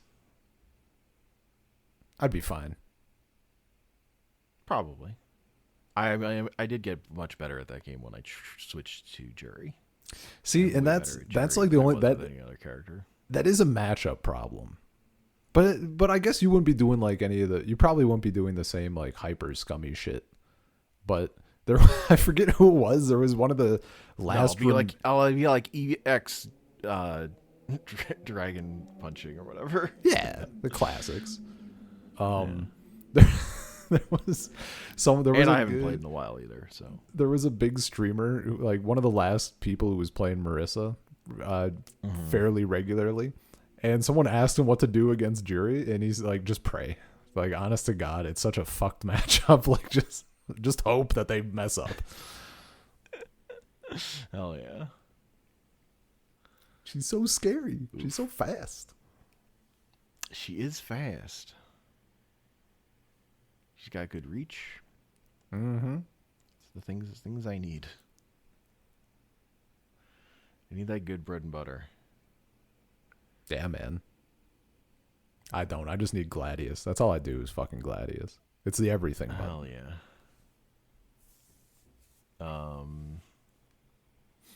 I think that's it for Evo. Yeah. I'm trying to think. Like one of the screens that he never clicked into was people playing Asuka. 120%. I'm just like, click on that. That shit's sad. So fucking sick. Yeah. But I don't think it was a tournament or anything. I think it was just a machine that they was streaming out that people were going in and out on. That game is so good. I guess as a last fighting game thing, there's been a great trend in the server I'm in. Not like a full trend. There's like one guy who's doing it, but I think it's a very fun thing to like give the tiniest bit of stakes to like challenging someone, where you play for letters of your username in the server. Oh, it's so fucking funny. It's really good. This guy said the guy who like started it said he was down for Street Fighter sets. And I'm like, which one? He's like, I don't know, whatever. I'm like, fucking Street Fighter 1. He's like, man, I guess. We did a shitload of Street Fighter 1. Oh, it was so good. He's like, this game is horrible. I'm like, yeah, it's fucking ridiculous. It's insane. I love that game. He's like, and he got, it's funny. You get into the swing of it. And that like getting specials out, because at first he was like, "How are you getting out Fireball consistently?" I'm like, "You think I fucking know? You think I know how I'm doing this?" Motherfucker, I'm getting out Fireball consistently because I'm mashing the button and I'm doing like triple quarter circle forward. Like, yeah. It's gonna come out eventually. He's like, is there Tatsu in this? I'm like, I couldn't fucking tell you. And then he got it. I'm like, you're a motherfucker. Yeah. Oh, it was so good. I got a letter from him too. Because at one point he's like, all right, one more. This one's for all the marbles. I'm like, sick. I took his letter. Took the S right out of his name. Oh, that's so good. Also, Capcom Fighting Collection 2 finally came out, and I haven't messed with it. I was mess with it. I was debating if I would I want to buy it. I probably could buy it. Yeah, no, I get it. It is like it's in that weird spot. Or whatever. I think it's 30 for me, but even that for that for that game plus regional pricing, I do feel like you could just play those games on Fightcade like right now. Yeah. I think if it were like 20, I would lock in. But that's like the regional pricing element. Like that's yeah. Which is better than like City of the Wolves, I guess, or Street Fighter 6. Sure. But we'll see. I threw it on the wish list. It'll happen at some point cuz I want to support that shit. It's very good. Let's talk about this George Lucas interview that you watched. Hell yeah, man! It was so good. I linked to you. He's very entertaining. He's a good fucking. He's a very good storyteller. Rambler. Yeah, he's a good yapper. And like the desperation of I need to ask this one question from the from the interviewer. Why does Yoda speak backwards? That's actually a very good reason. Yeah, so people kids would pay more attention or whatever. Yeah. Although the thing I immediately thought of when he said that was, so did you want people to be paying more attention to everything Jar Jar said? No, that was different. That was funny. I know it's different. That was funny accent.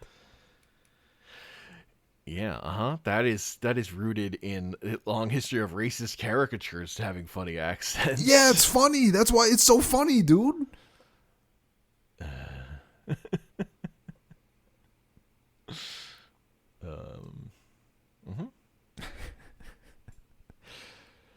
It was like I knew all this stuff about like licensing, right? Like how they just let him have that, but like hearing him tell it was just so good. Yeah. It's so good. It's so funny. Or like with really he talks about American Graffiti a bit as well and how they just like filled the theater up with people. Mm-hmm. And then they lost their minds and they were like, damn, this has legs. And it did have legs. It turned out. Yeah. They weren't wrong.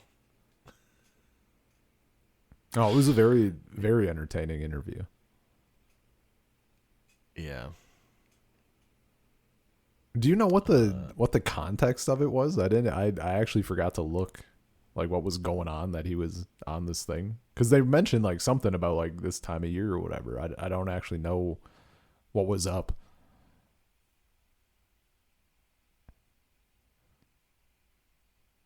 It was an Empire Strikes Back anniversary screening. Okay, that makes sense. That makes sense.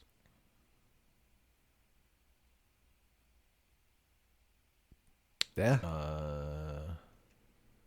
Just a good watch. What is it? Like the 40th anniversary of Empire or whatever? That sounds right. 50th? Well, no, it'd be 40th. 40th. Right? No, Empire 45th. 45th makes more sense. I was going to say 85 seems a bit late, but 75 is a bit early. No, it was 80. Okay, yeah.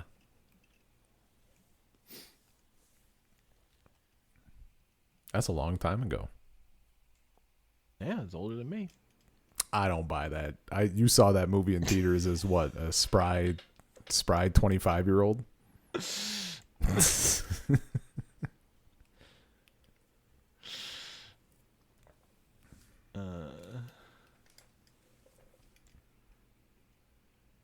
I know your secrets. Older than the hills and getting taller by the day.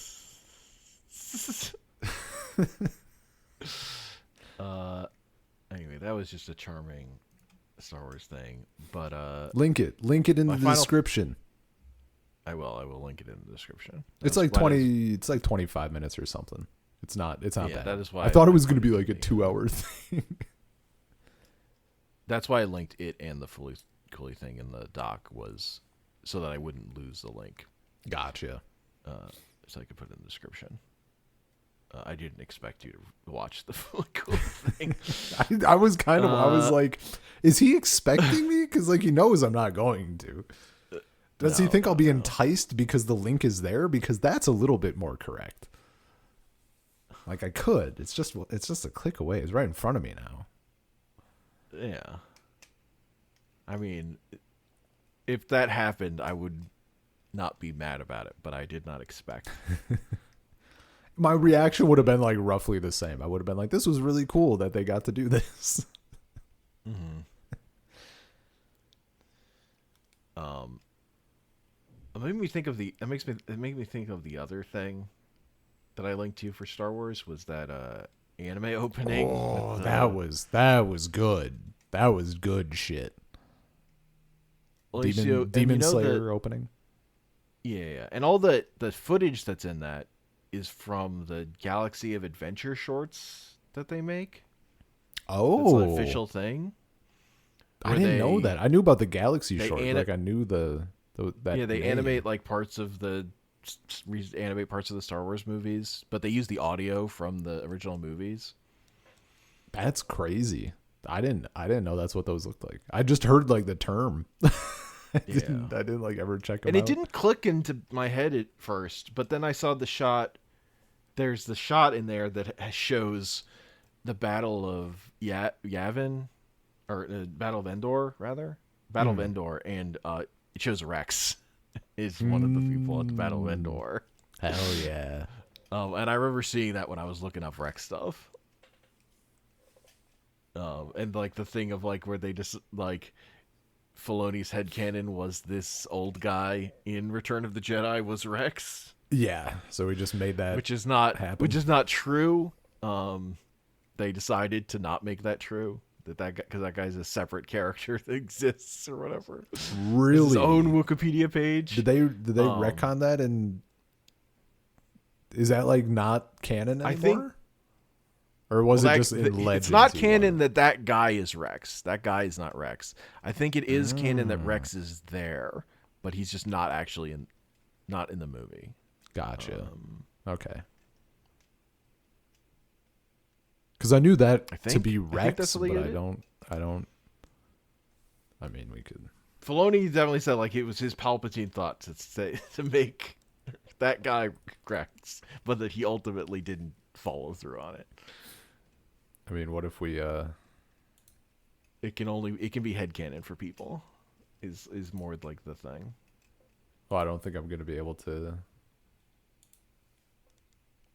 I need the page to load properly in order to like truly check this out, but it's not loading properly for me. So this one's on you, I guess. Nick Sant is that character's actual name in canon? Yeah. Okay. Just making sure. Whatever. That's his the Wikipedia page for that character in canon. Because there's the Legends page. Wikipedia does both. There should be a canon and Legends. Yeah, Wikipedia seems broken. Yeah, right? It's also like fucked? Yeah. Okay. Well, that's good. It's not just me. That's a great fandom website, you know? Yeah. Wikipedia needs to fucking move, man. Let me try it in Firefox. I'm in Firefox and it's broken. Oh, no. Yeah. Yeah, Well, whatever. Whatever. I've looked at the page before. Nick Sant. Okay. And it does like Rex fought at the Battle of Endor, but that's not Rex. Is the official word. Gotcha. Funny. I think it would be much funnier if they just decided, no, that guy was Rex. See, and that's what the last I knew, that's what they had done. Is like that was Rex, but I guess that can get reversed. Because I think they at the end of Clone Wars, they do make Rex look like that guy. Yeah, no, that's the thing. Like when I was done, like that was Rex for at least a while there. Like that was all done intentionally because like that was Rex for some period of time. Yeah, because I think they mentioned. I think in that episode at the end of Clone Wars, they like confirm within that show that Rex fought at Endor. I think that's like one of the things they talk about that he did. I think.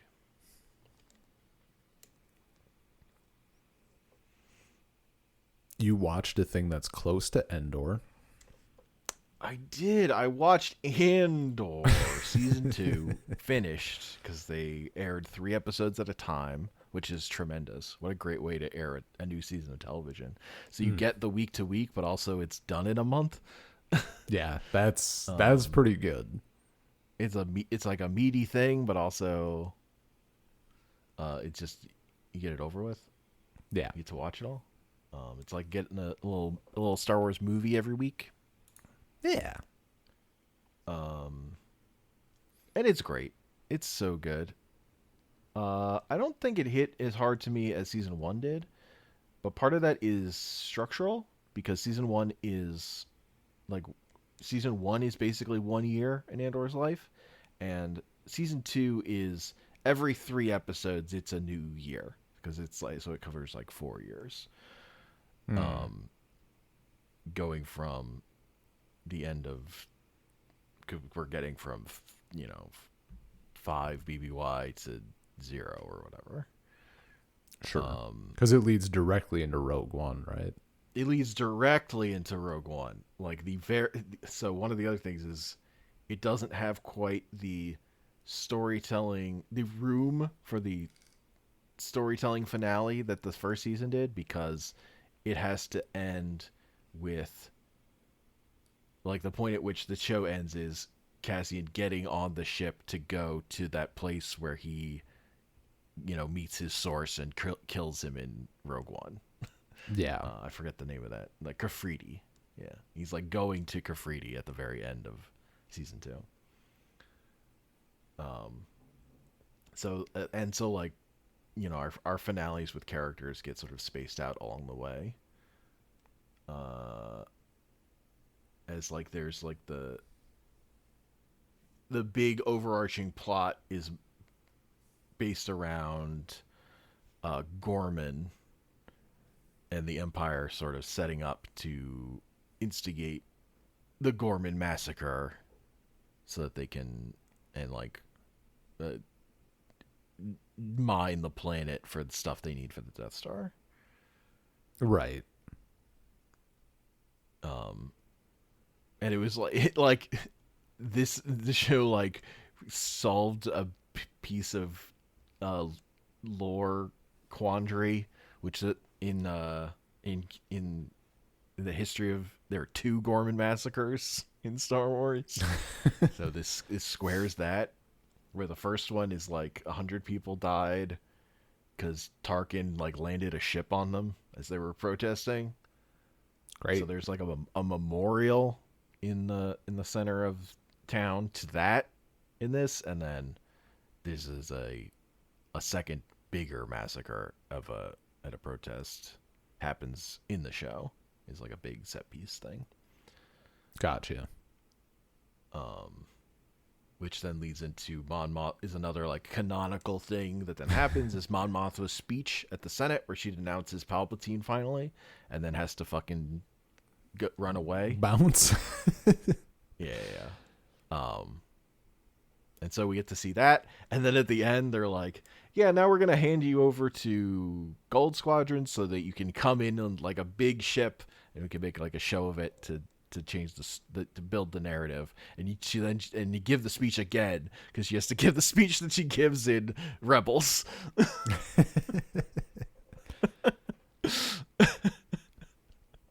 It's very funny seeing like the way like that episode then feeds into this episode of Rebels.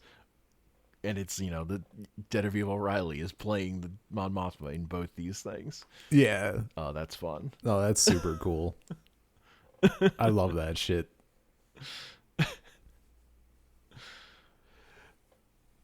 Yeah, it's just fucking good TV, though, is the main thing. Wouldn't know. Yeah, you hate good TV. Yeah, that's my shtick. I fucking hate good TV. They didn't do the thing people were like fan speculation was about making this one character a secret Jedi. He was not a secret Jedi. That's good. Thank fuck. Finally. Finally, character not a secret Jedi. Too many of those assholes running around. When everyone has a sword, nothing is a sword. Unless it's a context in which it is still a sword. That will be determined by me. We need classes of swords. We need Vibroblades. Dude, I still remember the first comic I ever encountered Vibroblades in as a kid. I thought it was the dumbest fucking thing. I was so mad. You and George Lucas on the same page there. Yeah, George Lucas also hated Vibroblades. I was furious. Like, I was actually upset. What do you mean a lightsaber can't cut through it? Dumbest thing. It's a sword that's like it's like 25% a lightsaber. Yeah. Or whatever. It's enough of a lightsaber to have a clash with one, and then like past that it's just kind of a normal thing. Yeah, uh-huh. So it's lame as fuck. It's a sword. It's so normal non-force wielders can have sword fights with Jedi. Or whatever, I guess. Yeah, stupid. Fuck those people. If you're getting into a laser sword fight with a Jedi or Sith, like, get fucked. I don't know. Well, you gotta have the Mandalorian Wars or whatever. Nobody cares about that.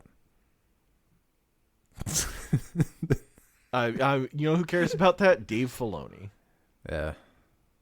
Dave Filoni, the Mandalorian's biggest fan.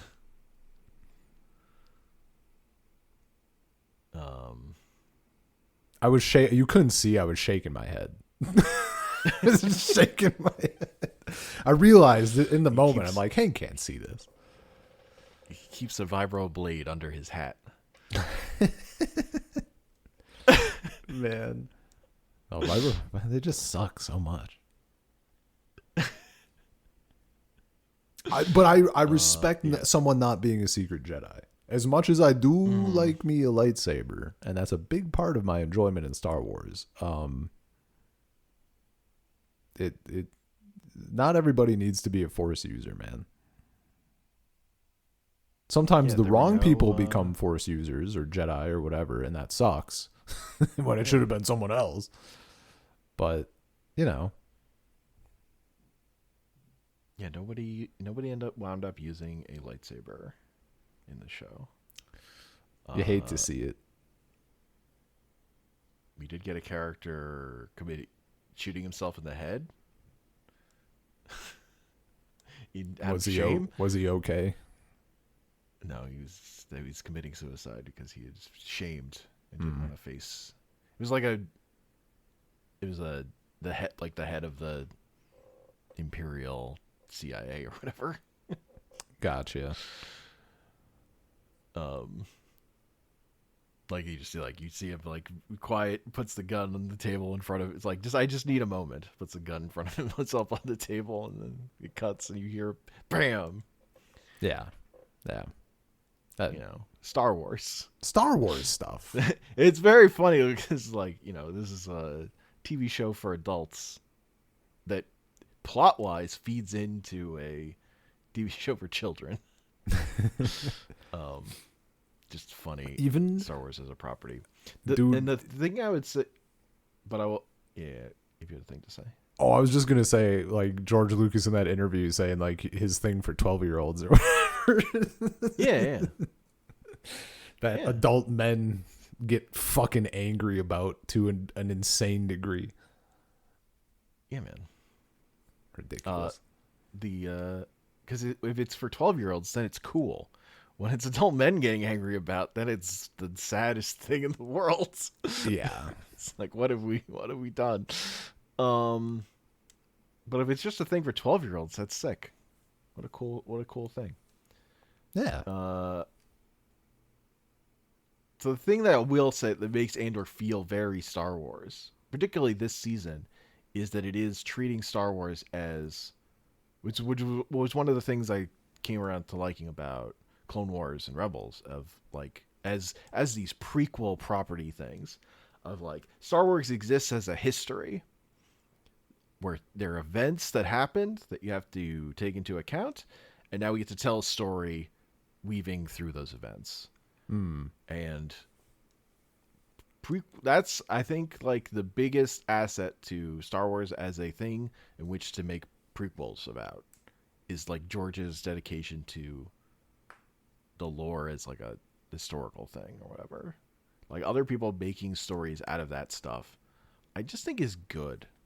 Sure. Or is like a fertile ground to grow a thing that could be good. Like obviously you could make garbage though too. You could, as it turns out. Just plant Vibroblades in the ground and hope a tree grows or whatever, and nothing will grow. But it's good soil. Yeah.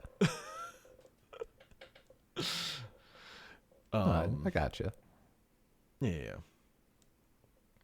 The other thing that's funny about Andor TV show is one of the things that was like all the attempts at making an Andor show that weren't headed up by Tony Gilroy, who wrote this show and is basically its like father, was making the droid from Rogue One.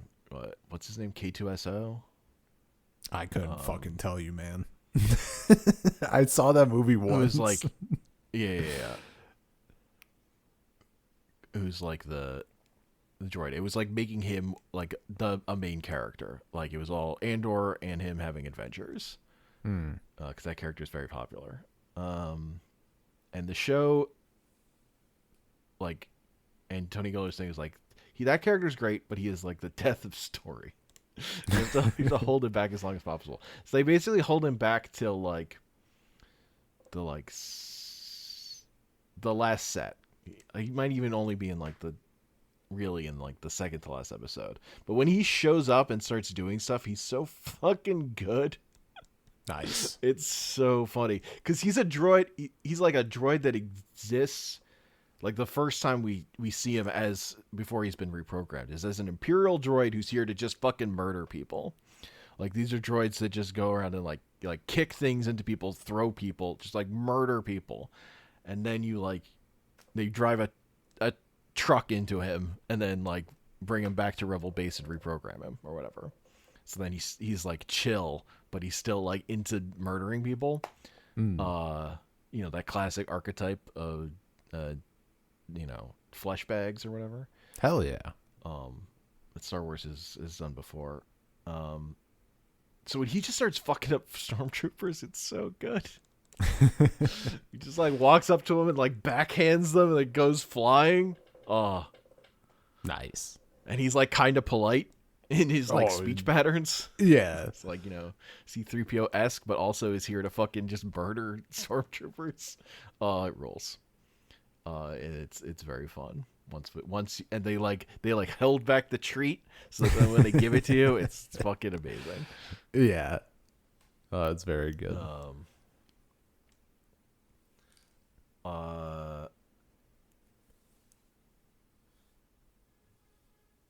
Got a great fucking terrible couple in this season of Andor. Nice. Just two miserable people who were terrible. But in between seasons, they're now like, a couple and they're living together. And then in the season that it falls apart, and it's amazing. Seeing like a sociopath who doesn't really get emotions, like thinking, like trying to kiss her boyfriend when he's like fucking mad at her, and it's like he's just like staring and she's like trying to kiss him. Like, it's so good. And I saw an interview with that actress where she was talking about her character, and she said, like, I was reading about female psychopaths and how they don't often actually commit murder. They're way more likely to get other people to murder for them. It's like, yeah, that's pretty much the skill. You got it. So that shit rules.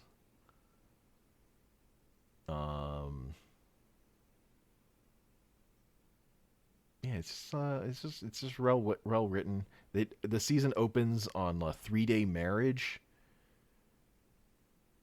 And you get at the end of it, when Mon Mothma has realized one of her oldest friends has to be fucking murdered for the sake of the rebellion because he's getting fucking uppity about his investments going sour, and he's like, "Where's fucking? I need mine." And then she just fucking gets drunk and goes out on the dance floor and fucking is anxiety, depression dancing. Oh, it's so fucking good. There's like an official Star Wars video of Mon Mothma dancing for like an hour. Right, you mentioned that, yeah. And it's so powerful. It's so powerful. Incredible. This is Star Wars season where you get a character who has his mother over for dinner, and the stress of that conversation at one point, he's like, I have to go for a minute, and then it cuts to him just like lying on his bed. Like, he just had to leave and go lie down. It's so good. Oh, that's solid. Like the human drama in this, it's just excellent on any level, and it happens to be Star Wars. Yeah.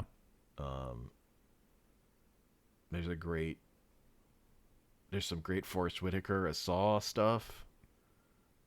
Of him fucking huffing Rhydonium. Hell yeah.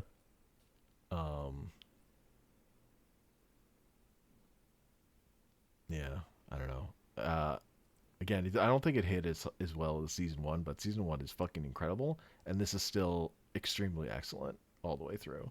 Like I love this season. Nice. Oh, that's good. I'm glad it held up. Yeah, it did not disappoint. They did apparently have to rework part of it for budget reasons. Like, so Disney was just like, no, this is going to be too expensive. You have to rethink this. I don't remember what part it was. I don't know what part it was that they had to redo. But you don't really feel it. So it worked out. Yeah, that's good. But that it is interesting that happened. There's I'll link to an interview on the Watch podcast that Tony Gilroy did, like right after the series finale. That's really good. Tony Gilroy's a good interview also, like listening to him talk about the show he made. And how like it's all, he's making a Star Wars thing, but it's all like driven by his like, personal obsessions with the actual history stuff. I have a there's a scene in this where they decide they're going to mine Gorman and blow it up, and it's like taken from, Nazi meetings about the exterminating Jews. Like it's like based on a historical thing that happened in terms of like these people talking like, you know, very practically about murdering a like insane number of people and doing horrific things. Yeah, but just, you know, then like breaking for tea. Yeah. Oh yeah. No, the normalcy of it is like insane. Yeah. I think that's it for me. Yeah. I don't got anything else. I have a fun fact. Sure. Related to interview. You said he's a good interview. You know who I learned is apparently a very good interviewer for books specifically, an interviewer of authors, Dua Lipa. It's like the wildest thing. Like she actually does really like act like she does research on shit and she asks like really good questions. I like watched a YouTube video about it and I'm like, well, I gotta check this out. And I went and watched like a couple of her interviews of authors and like they're fucking really good interviews. Like it's crazy. Yeah, was not expecting it at all. Highly recommend if that sort of thing sounds nice. Yeah.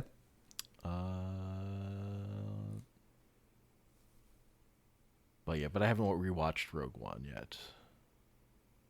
Because I love this show. I don't think that movie hits for different reasons. I don't think that movie's kind of a mess. I wasn't a huge fan of it. It was okay. My favorite part about it is when the ships arrive at the end and it feels like the toys are being smashed together. Like at like a very low primal level. I just love that. I like the part where we get some of Vader. Sure. Unsurprisingly. Go figure. Ben liked the lightsaber bit. Shocking. Truly. Anyway, saltcirclepod@gmail.com. Saltcirclepod on Twitter. saltcirclepod.bsky.social on Bluesky. I'm on Bluesky comic panels.bsky.social. We're on YouTube /@saltcircle. I'm on YouTube @Drathius. I just uploaded a Trackmania video. Trackmania United Forever. I did a little under an hour and a half of just playing it, having fun, having a good time. Yeah. I guess I'll say I'm also on YouTube @I'm3DHomer. I put up a Gladiator gameplay video. Magic the Gathering. It's not just gameplay. If you weren't gonna say it, I was gonna do it for you. I did yap for like 45 minutes. Well, no, you had it. It's it's like a good deck tech. Like you walk through your deck and mention some decision making stuff, and then like provide commentary over the why gameplay. Every car is there. Yeah, and it's not just like gameplay. Like it's post game commentary. Yeah, I recorded it as I was playing, just with Steam's recording thing. So then I went back and talked over it and recorded myself in Audacity and then put those two together. Yeah. It's cool. It's the vibes of me explaining what I'm thinking rather than like emotionally reacting to the things. Yeah. My like when I fucking choose to lose life to Palantir and just fucking die. In real life, I was very upset in that moment. Very tilting. Yeah. In retrospect, I'm like, I shouldn't have done that.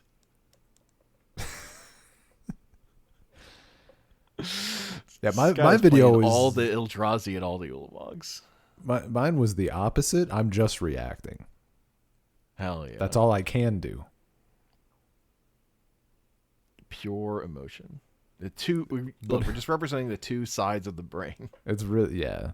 I mean, I was having a good time the whole time, so like all my reactions are like good. I didn't get tilted. Hell yeah.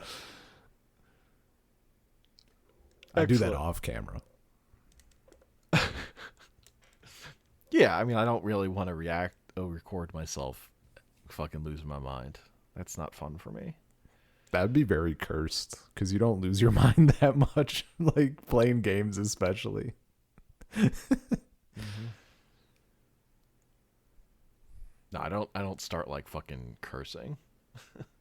Yeah, like, I go into a spiral of like gamer words. Such a fucking idiot. Yeah, I don't start fucking lashing out at others. I turn it all back on myself. Yeah. If anything, I get like annoyed at because I've been playing a lot of single player stuff, so I get more annoyed at like the game or whatever. Mm. But not even like the devs. Like I managed to separate that shit. Yeah. This game that just manifested out of nowhere and was made by nobody is ass right now. Yeah. Magic it's because it's like a turn-based thing that like it's just about randomness and making decisions. And if I make the wrong choice, I just feel like I feel bad. I mean, it's or like if I fuck up a practicality thing, like I just take too long. Like the times I've lost to Clock in Gladiator, I feel really really bad. Yeah, but I just get sad and tilted and mopey. That's not fun. Better than the alternative, though. Anyway.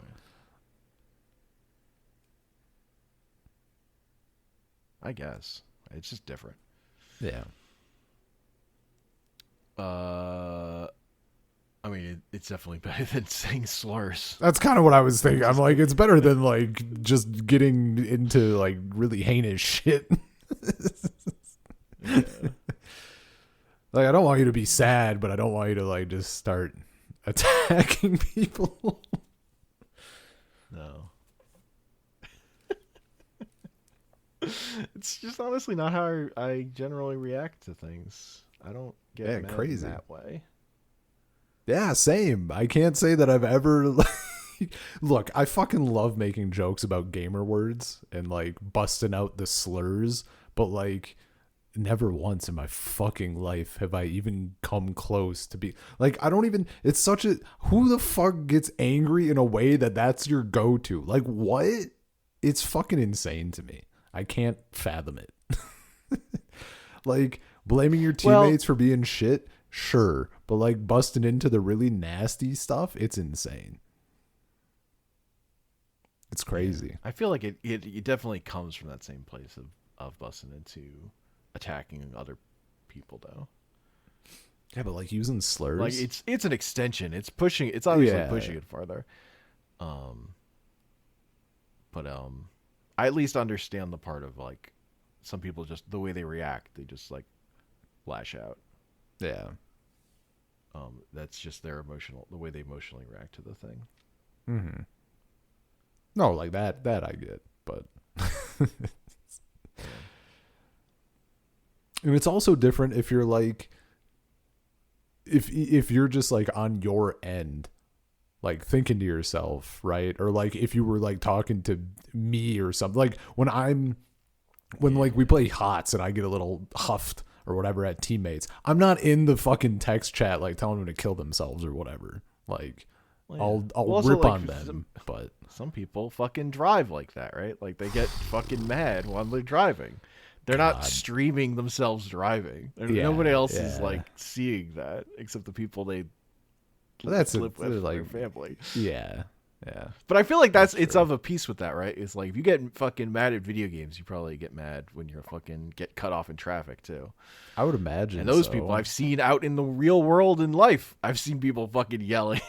Yeah. That shit. But but there's like an element to which that is a actually stressful thing where people can get hurt. So yeah. Not fucking Dota or whatever. Yeah, true. Great note to end on.